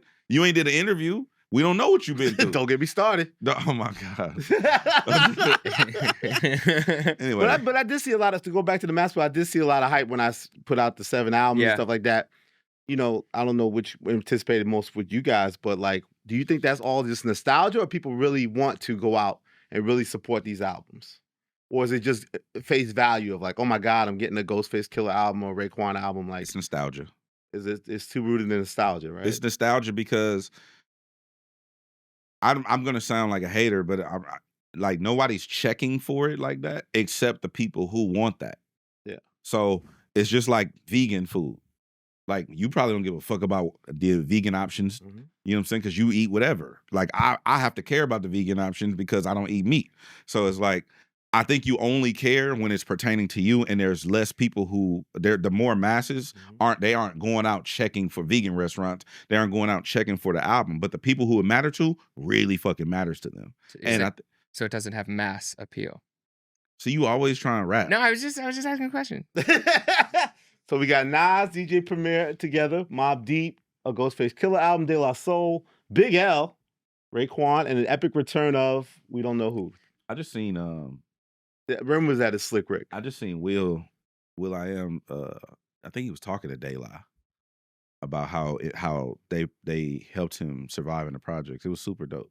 Oh wow. Yeah, he was like, because I was a creative adjacent, and he was like, it's only like 3 people that's kind of protected in the projects. It's like the athlete, it's like the super creative person, and then it's like the person that it's like the chosen ones that's gonna make it out the hood or something like that. He said I was a super creative, weird adjacent type motherfucker, and he was like, I kind of consumed that from De La, which is super dope. But again, that's what I'm saying. This shit, these types of things, these moments, to who they matter to, they matter in a real way, and I think it's important. Yeah, I think they're not. Yeah, I think that there's super fans of these artists who grew up and they really matter to those people. Those people have less time to consume now, though. Like they all probably have families, real life shit, jobs. It's like versus when they were a super fan of these artists growing up and the memories that are associated with it. So I do think that they'll be probably well received by those people. But to our point earlier, I think they should just be appreciated. I don't think we should go into these albums by heavy critiquing each album. I don't think it's even our job to be like, this is a whack album. This is their best work. Like, dope album that we got. We got an album. Like that in itself is a win. Prodigy's no longer here, and we get a Mobb Deep album. And Big L, rest in peace. Like, we get more work from these people. So shout I think it's Primo too, man. Shout out to DJ Premier, man. Like, I never really got to publicly like thank him. Because DJ Premier is one of them ones, bro. Like that, one of the pioneers of this shit, and who kind of like really paved the way for DJs. And I really appreciate him never taking the DJ off his name. He had an opportunity to, you know what I'm saying? Even sharing albums like DJ Premier and Nas, or DJ Premier and whatever. Like, most people run from the DJ shit. I appreciate people who double down on it. Like, still cutting and scratching on all these not even the craft of it, but don't run away from the title. The title of it. Like, I'm a DJ. I really appreciate, and also shout out to Premier too, because not that he passed it to me, but there's only been 2 DJs for the BET Hip Hop Award Cypher. He was the first, I was the second. Oh wow. Legendary shit. It's crazy. That's dope. Was he the DJ when TD did that cypher? I think so. Yeah. Yeah, I think Primo was a DJ for that. Now there's obviously more, but I'm just saying, like, it was like a big deal when Premier stopped doing the BT ciphers and they wanted me to do West Coast. I was like, damn, that's crazy. Like, you heavy shoes to fill. Hell yes, DJ Premier. Were you nervous? Hell yeah, I was nervous. The fuck you mean? Jeremy, you ever interviewed Premier yet? No, you know what's so funny? My interaction with him was as an intern at Power 106, and he was one of the nicest people to me as an intern. Because when you're an intern, it's like, people say to treat the intern like the CEO, but not everyone does that. And so I remember being in the back room, and I would always ask people for advice whenever I got the chance. So I asked him, what's your key to having longevity in this industry? And he said, be good to people. He was like, be good, be kind, be nice, treat people with respect, treat people well, and you'll go a long way. He's like, a lot of people think it's about this race to the top and just like accomplishments and stuff, but he's like, when you get to the top, you want to have like a lineage of who you've treated well. And that always stuck with me, because he's clearly, nobody has beef with Primo, you know what I mean? Like, everyone seems to talk with the utmost respect about him, and I think it's because he treated everyone. You know what's great about Primo? He remembers everything too. He remembers everything. He doesn't. People don't remember the whole story. He asks we talked about unlike Lil Wayne, Premier remembers everything. He remembers every single thing. When was your first time interviewing him? The Gangstar days. Guru. Yeah, and built a great rapport with him. Definitely like Hed said, just one those kind of guys like a Busta Rhymes, like him, like they're like the heart of hip hop. Like they live it. Like it's really our culture, lifestyle. And again, Preem's just always been a solid dude. That again, and that doesn't mean like just a nice guy like running around industry like I'm nice to everybody. Like they would bust you in your head back in the day. Like it's like we all went through the shit together, but it's like the appreciation of like, oh, we're still in this. And then you just evolve, and it's about just to me being straight up with people. Because if you play these industry games, as we've seen many times, people play themselves out of position all the time. Yeah. So that's what I think when he meant by it. It's not even just like you got to always necessarily be nice, but you just need to be solid and have authenticity and deal with people directly. Don't play those kind of games. Be a man of your word, like those kind of things. I think it needs to be instilled. But one last thing on the mass bill, I just think it's dope that they're planning to do this and that these legacy acts are giving us current content. And to what Hed was saying earlier, it's like we need that to keep the even value for them to go out and do shows and raise their value out there. And let us not go so crazy about critiquing everything, matching up the current 2025 album to their legendary catalog, but appreciate us, appreciate our rap stars like the rock stars get appreciated, Agreed. We got to get to that point. Agreed. Well, on the other side of hip hop, we have, of course, classic hip hop. Ken Carson, one of the leaders of Rage Rap, Playboi Carti protege. One of the leaders of the Rage Rap. He dropped an album, and I guess a couple questions. Thoughts on the album? Will Rage Rap continue to kind of lead the way in terms of the sonics? And should this be a different subgenre? Should this be a different category than a new DJ Premier Nas album? And are we in the Carti era? And is this the Carti era? Is this the Carti era? Nah, we're in the Dot era still, but this speaks to. Also, how much do we attribute Playboi Carti's ascension further in his career to helping possibly Ken Carson get his #1 album this week? How much credit does Carti deserve? As much as we gave Rocky credit with Carti, how much credit does Carti owe from this Ken Carson breakthrough moment? I think he's mainstreamed this sound for sure. And he did it the best to the point where I think Whole Lotta Red was a shift sonically in the same way that 808s was a shift sonically, where everyone at the time is like, this is very polarizing. Some people love it, some people hate it. But I think Whole Lotta Red, what it did was, whether you loved or hated the album, it made people sound like that. Like everyone after that in this space sounds like a Whole Lotta Red to some degree. It's this heavy mosh pit, huge synth, sonic, like it's overload. Dirty. It's too much. It's almost like it is his album title. It's chaos. It's chaotic. But I do think Carti deserves credit for that change. And to his credit, listen to his album. I found about like 8 to 10 songs I could really rock with. I don't know how many times I will go back and listen to them. It clearly feels more like that, more pure opium sound that they have. Carti's album, of course, we know he had those commercial moments of trying to expand the sound. Ken Carson isn't really doing that. He seems very rooted still in the sound. But I respect it. It's a new sound of hip hop, and for that sound to go more mainstream and capture more like people like myself that probably wouldn't have listened to a 20-something song Ken Carson album back then, I think it's great for the culture, and it is showing new leadership. So I credit Carti a lot to it also, like his aesthetic and bringing this generation along to really compete at the biggest scale, It was very pure on that sound. It was like hard to listen to in any other setting than wanting to be super hype. Like I tried listening to it normally sitting down. You didn't fall asleep to it? I was like, I can't do this. So I didn't fall asleep to it. I went to the gym and listened to it. I drove in the car and listened to it. It's like, those were the only 2 settings besides a mosh pit that I feel like you can listen to this music, which is fine. But the other point I did want to make is I saw the Bob Dylan movie recently, and I didn't know too much about Bob Dylan's career, but one thing I thought was interesting that we're kind of going through right now is he was playing this folk festival, and every year he would be a part of this folk festival, and folk music was growing. And then he ventured more into rock music and was using electric guitars, and he was using different sonics. And there was a huge uproar that he was going to play rock music at this folk festival. And so I think we're at this kind of crossing point where it's like, people are wanting to subgenre things, but at the end of the day, it all stems from hip hop. So I don't actually want to call this a different genre, even though it is very sonically different. I think it stems, we saw where it came from. We saw Playboi Carti early. He was influenced by Rocky and people who were really rapping. So I don't want to sanction this off and be the old head is like, this is not it's rap. No longer a subgenre in many ways. Carti's massive success, his success. It's just an evolution not of as subgenres now.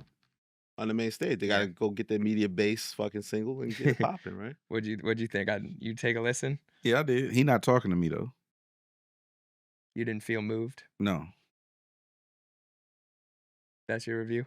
Yeah, I mean, I'm not a rage rap type. Stoicism is complete the opposite of rage. Very much so. So he not fucking talking to me. You know what I'm saying? Like, so I'm not gonna critique him based on that's like I was just having this conversation yesterday. If I'm talking to Jeremy Hecht right here, me and him, no mics, no camera, just me and him having a conversation, and somebody way across the room butts in and says, "That's fucking stupid." It's like, bro, I'm not even fucking talking to you. That's how I look at the youth when we're critiquing albums and they're not talking to us. Like you weren't supposed to get it. Yeah, I'm not even, if I understand this at 40, something wrong with me. You know what I'm saying? Ain't nothing wrong with him, something wrong with me. So, you know, to me, like, if this what he own, that's what he own. Like, I'm not tripping. I think the only problem I have, and it's not a Ken Carson related thing. There's another artist that I know of who actually there's a few artists that I know for a fact that they make music just to fit in, and it's not them authentically. And that I don't fuck with. Don't make now. I don't know Ken Carson. Never talked to him a day in my life. Couldn't tell you. If he walked in here, I couldn't tell you who he was. Right. I know for a fact there are a few artists. He's right there, DJ Head. Say hi, Ken Carson. What's up, bro? I know for a fact that there are like 3 artists, one who I fuck with, who makes music completely inauthentically because they just doing it like, oh, well, this shit working. Be yourself. That I don't respect. I don't respect that shit. So if you doing rage rap, Pokemon rage rap, whatever the fuck you doing, and that's authentically you, salute, more power to you. But if you doing it just to get in and I want to get on these festivals, I'm finna make me some rage rap, that's corny. I don't fuck with that shit. But can that type of artist though make at least one song or single, submit to media base type record that you as a DJ can appreciate and may throw into the set? Like, there was one that I was like, okay, this is palatable for me to play. I don't remember which one it was to keep it a buck, but Black Rockstar maybe. Out of 21, like first of all, I get the algorithm. Again, I'm gonna complain about it until y'all stop. Please stop. 21 goddamn songs, bro.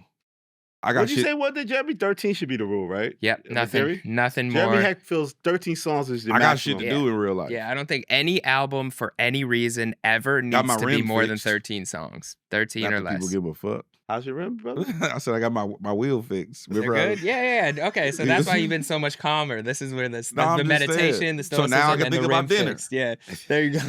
There you go. Shensia, what's up? But I'm just saying, yeah, he not talking to me, and that's okay too. I'm okay with. I'm not like Elliott. Elliott's like, it's my album too. No, it ain't. Well, that's the thing though. If that subgenre sound hits the mainstream, hits the biggest stage, shouldn't you want to feel a little more informed about it? But I am informed not saying about you have to pretend that this is your favorite shit. And Lord knows I'm 50-something. I'm not going to be in the fucking moshing and shit to it in the front row at Rolling Loud. You know what's interesting about that? I still want to understand. When you're 19, 20, I would assume his fan base is between 16 and 25. Yeah. Right? 16 and 26. What's crazy is most likely as a young adult from 20 to 31, I done had no fucking insurance. Niggas be mosh pitting. With not a care in the world. But now that I'm 40, I got great insurance. I'm not getting in there. Yeah, now's the time where you and now when I should get in there, you know what I'm saying? Yeah, you could be in there just decking kids. I had that revelation. Flying. Thinking about insurance? 20 years old, no insurance. Jumping off stage, diving, all kind of goofy shit.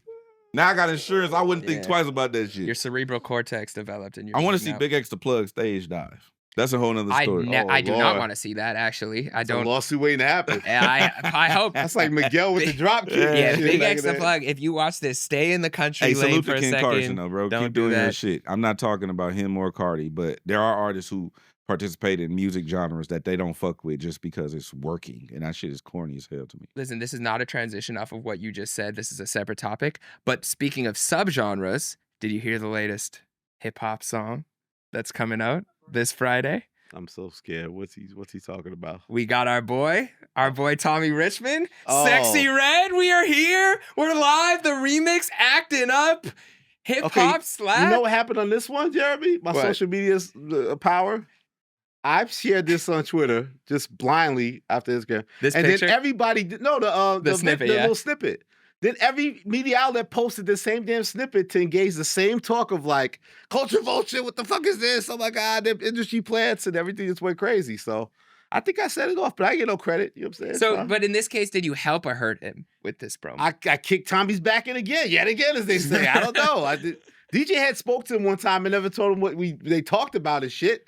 Did he say he's hip hop or not? We don't even know yet. But then Sexyy Red is triggering the people right now. Coming off the Bruno Mars joint, it's just like, it just looks like, instead it looks like a parody, a skit. Let's play the snippet. Can we play the video? Gotta play the video. Yeah, the video really you have the video. You gotta do justice the to song it. is good. Honestly, I like Acting Up. I'm saying I'm You do sick like and Acting Up.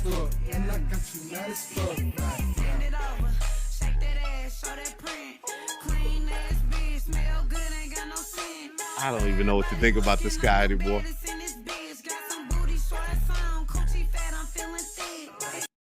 And I saw something, he was in Atlanta hanging out with Killer Mike, so I guess he's fucking credible. Like, what are we supposed to do with this guy? I'm lost. DJ Head, is this guy hip hop or not at this point? I'm lost. What do you think, DJ Head? Is he hip hop or not? Is he fully embraced in our culture or not? I don't understand what's going on here. I was looking for the text, but oh God. It's a slap. Is you a hip hop? That's what I asked. I'm not. That's me. He could have changed his mind. Keisha Cole could change her mind. No, he can't. He could be like Lil Wayne and just say, what? I never said that. Are we surprised he reached out to Big Sexy to be on this record for the remix? Who said he reached out? Or his team? He had to prove it. He looks pretty happy in that little video we're about to see. Looks like an idiot, at least said off camera, one of our producers. I'm not the snitch, but hey, we're here. You brought her into this thing. I think I don't know, bro. I know. I'm like how you are with Lil Wayne. I'm just exhausted. That's what I mean. Hip hop is exhausting. I'm just tired, bro. Like, I'm you sick and tired. Honestly, Jerry's not sick and tired. He's got his afro pick out. He's ready to rock. He's ready to act up. Act it up. I'm just tired, bro. I ain't got the bandwidth for this shit. Like, I don't know. I have no idea. Tommy. I have no idea what the fuck is going on. I haven't talked to Tommy. Sick and tired of playing. He sent me the video. He didn't send me this record. He sent me the video. He sent you the video. Tommy sent you the video personally. He sent you the full video? Oh, nigga sending you white man sending you videos on crazy directly? And not the Sexyy Red version. Oh. He sent me the original video. I watched. Why? You can't go to YouTube and watch it like the rest of why you need your own copy? Early. He probably got it early. No, I got it way before. Okay, so you think you have a great rapport with Mr. Richman. Your son's a hip hop advocate or a counselor. I did is he from the West Coast? He from the West Coast? No, he's from Virginia, I think. So you Coast Guard in Virginia now? What the fuck does Tommy Richman got to do with anything? So you let this nigga in. This white boy in. You let him in. What is the problem? You keeping him in. What's the? You just said you're exhausted. Meanwhile, you're watching this video before the rest of us watch it. That's why you're exhausted. You've been rewinding that shit all day. You know the lyrics to Acting Up. Singing that shit in the mirror. Got your rim fix riding around listening to that shit. What the fuck you doing? You almost made it. This nigga sent you a video? What sucker shit is like? Who's doing that? Who's sending me a video? He sent it to me because we had a conversation on the phone. Okay. And I was just, I told y'all about this, I think. Did I tell you? Yeah. I don't remember this. Didn't I tell y'all about this? You said you were talking to him. You never revealed what the conversation was. The conversation was about how to navigate properly and how to really like not put your foot in your mouth. And, you know, like he's like, bro, I'm new here. And the reason why, this is why I respect partially of what he said to me on the phone. Okay. He owned everything. He's like, I fucked up. Fumbled the whole, I'm not hip hop. He's like, I fucked up. He's like, bro, I'm 20. I think he's 24. He's like, bro, he's a classically trained musician. Like, he's an actual musician. Produces shit, plays opera shit, right? Plays instruments, opera, like the whole shit. He's a musician. Yeah. And he was like, bro, I'm just here to do music. I don't necessarily know a lot. Nobody really kind of gave me media training. Like, I'm not really like, I'm just new here and I'll be fucking up. And I own my fuck ups. He's like, I'm not running from it. I'm not trying to make excuses for it. He's like, I'm owning my fuck ups. Accountability. 100%. That's why I respected. But is he seeking acceptance from the hip hop community or culture? I don't know, Elliott Wilson. Okay. What I know is what he told me. All of he told me is that he owns. He takes accountability for his mistakes, and he's like, if people are gonna have a problem with it, I own that too, and I'll accept whatever come with it. That's what he said. And then here's my video with Sexyy Red. I didn't know. No, not the pre-sexy. I didn't know about the Sexyy Red feature. That was new.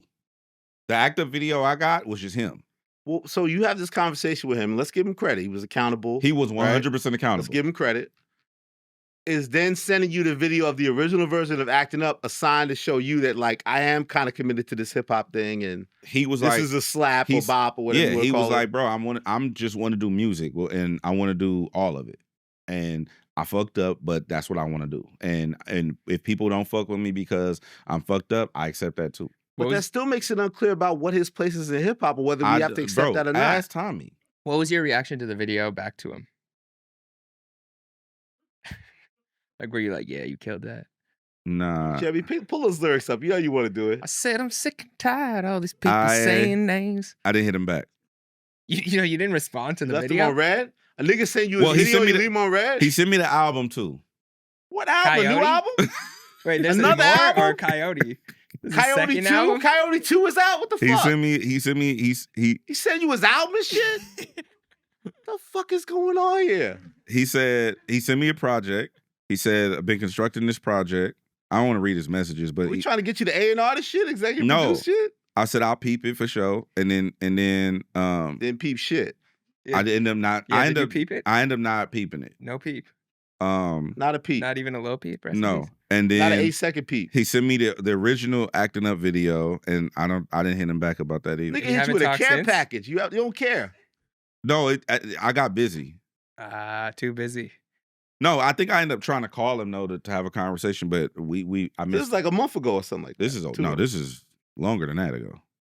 So you could probably solve the mystery if you click on some of them damn songs. We're gonna figure out if he's going hip hop or is the second single with fucking Post Malone and shit.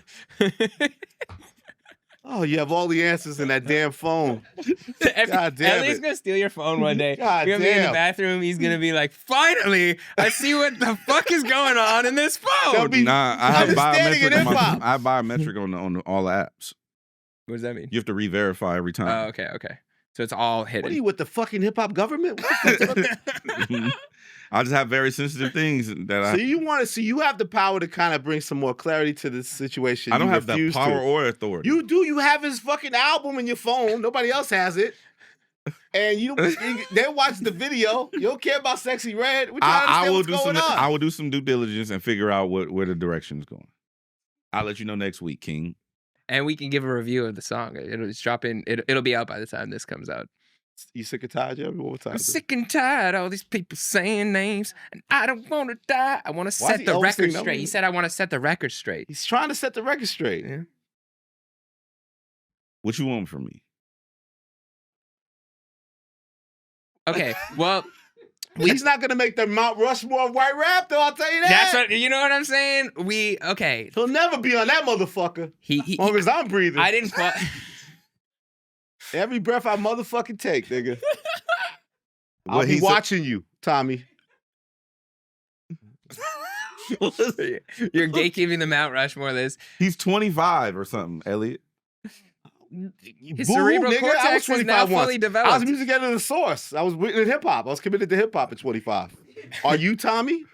At 25, I was committed to hip-hop. I was holding the motherfucking mics and giving them out. Are you committed to hip-hop, Tommy? Oh, my God. Or you just want to play? Like Posty and shit. I'm not coping for him. I didn't say you are. I just think it's funny that you build this direct rapport with him, and then when he tries to amend things or try to show you, you don't want to even know where his standing is. Like, you're the one being cruel to me. Like, you don't even listen to the shit to see if he's committed to the culture or not. I don't understand. There's burning questions that are running around Elliott's mind. Coast Guard because this nigga's from Virginia. I can't see if he was from the West Coast, you would have fucking pressed play and listened to that motherfucking shit since that tweet, and you could keep him at 8 hours a night. But you're just leaving it in your phone. I guarantee if he was from the West Coast, DJ Head would have pressed play on that motherfucker and see what this nigga's about. I did listen to some Simba shit. That's hard. See? Simba shit. That's what I'm saying. I love Simba. But I'm saying, if it was Miles Minnick, Miles Minnick fucking make an 8-second demo. Sounds good, champ. You might have to change the line here. Miles Minnick Shout do out to got Miles a Minnick. slap coming. It's hard too. Featuring Rob Markman and Sway and Nah, what the fuck. I was like, you're lost feature- with all of it. Nah, featuring somebody else, a goat. Okay, first of all, this is egregious right here. Our favorite This is word. Like, what is the this? white What is white this? hip hop Mount Rushmore. We have Eminem, Mac Miller, Paul Wall, and Russ on there, How according did to this some madness user. start, Jeremy? I don't know. And why can't the hype get on there, man? God damn it, the hype. No. The hype hasn't put in enough work No. in the rap space to get on there. But what? So you said you said M Yeah, Slim you got my Shady. Eminem tweet. Let's bring Yeah. some water to this shit. Yeah, Let's go. The white rap Mount Rushmore is Eminem, Slim Shady, Marshall Mathers, and Evil. Easy call, ha, Elliott Wilson. What you Vanilla Ice crackers talking about? Like, what are we talking about? It's far and above the field. What are we talking about? But if you have to have 4, you could put him on there and then have. Okay, 3 you want my others. 4 if we have Yeah. to do 4? Yeah. Which is ridiculous because again, can we just Asterisk, say you for don't the want to record, do this. He doesn't want to do this. Eminem, Ad Rock, Alchemist, Mac Miller. Alchemist as a rapper you're putting up there, Whatever or he is, just whatever he is Alchemist? to the culture. He raps, he produces. He's one of the greatest producers of all time, and he's a white man. Even though we don't want to accept he's a It white says man. rap. Rap. Fuck that. He raps too then. Fuck it. Still stands. Still Okay. stands. Okay. Better than who? Not mad at that. Who did you have on your list? I'm gonna go Tommy Richman. Oh, God. Yeah, Tommy Richman. I give up. That's a white flag. I give up. White flag. I see. Tommy Richman. Bubba Sparks. Oh, God. Post Malone. Yeah. And the hype. Facts. Now that is That's a a Mount list. Rushmore. That is a list. You want me to? I made a semi-comprehensive list of every white rapper who Oh, you no, could please potentially don't, put. please. No, I can read Where them. you get all this fucking time? I found time. I found time for my white kings in this space. There's not White many of rappers them. don't deserve all this attention. Millies, MGK, Boston. Yellow man. Wolf, G-Eazy, Everlast. You don't have enough shit to do. Beastie Boys, Action Bronson, NF, Third Base, Token, Asher Roth, Chris Webby, Your Old Droog, Watsky, Mike Stud aka Mike, Hoodie Allen, Vanilla Ice, Matt Ox, Jojo ASAP Pellegrino. Rock, Sunreal, Dylan Owen, LP, Slim Jesus, you remember that, Marlon Oh, Craft, God. Riff Raff, Lil Dicky, On Cue, Young All Pinch, right, all right, Cam please Meekins, stop. Kid Can you Rock, please stop? Maddie B, shout out to the young legend Maddie B, Insane Clown Posse, R.A. the Rugged Man, Mad Child, Ritz, Jack Harlow, Macklemore. I had Post Try to Malone. forget take him out. Macklemore. Bad Baby, Mike Shinoda from Linkin Park, Brother Ali, Huey Mack, Weird Al Yankovic, John Cena, Platinum, Jelly Weird Roll, Al Pre-Country, Yankovic. Iggy Azalea, Bubba Sparks, Kid Leroy sometimes, Suicide Boys, H, Artie, Tom McDonald, Whit Lowry, Lil Xan, Mercules. The list goes on. Okay, we're done. We're done. There's a lot. There's a lot to choose from. EPMD though. had a group called the Knuckleheads. The Two white Knuckleheads. boys with a Z at the end. The Knuckleheads are in there. MGK is the most upset I saw. Yeah, Does do you think- does he have the right to be upset, Machine Gun Kelly? He has the right. He should be in this conversation. I do think he dropped again. I think Eminem again is far and beyond. Eminem should not be compared to any of these white folks. But that rap devil against Eminem was the best It was ever the against best Eminem. Attempt. I will give MG credit for that. Yes. He does it not was. belong in no damn Mount Rushmore of right rap, but I'll give him. I'm uninterested in this conversation. Uninterested. Mm-hmm. Is You have it- a bias is it against white because rappers? They're white rappers. No. You don't click on their music though if they say you they shit before it comes out. Do you have a bias against white rappers? No. It's a fair question. Mm-mm. I fuck with white rappers. Like, Eminem. is there a West Coast? Who's a good I, one? you actually, Who's you know the what? best West Coast white rappers? The Do con- they exist? The most controversial take, and no one's gonna fuck with this, Okay. is one of the most popular white rappers to ever do it is John Cena. Yeah, that's platinum. There's no debating it. And he sold more records than most white rappers and more hard tickets than probably every white rapper not named Eminem. And a lot of non-white rappers. And DJ Head is going to WrestleMania. If you think about it, As soon bro, as he leaves here. for the last, I don't know, 15, let's say 10 years. 10 years with only, let's say, 5 weeks off a year is 52 weeks in a year. You minus that, that's 47 weeks. Let's round it down to 40 weeks. John Cena has done arenas for 40 weeks a year for the last 10 years Cena Arena. with a hit record. Who can say that? Is he on the Mount Rushmore of wrestling? Who's your Mount Rushmore of wrestling? Since you going to WrestleMania. What? Sidebar. This wasn't on the script. Top 4 wrestlers? Mount Rushmore of wrestling. I heard Hogan and Flair have to be there. No, they're not. Hogan and Flair aren't there? No. Mount Rushmore of wrestling. I Professional heard wrestling. the question. I didn't. Okay. All right. I'm going to go The Rock, Stone Cold Steve Austin, probably The Undertaker, and then you got to go. Pure WWE up in this one. And then you probably have to go Hogan. Mhm.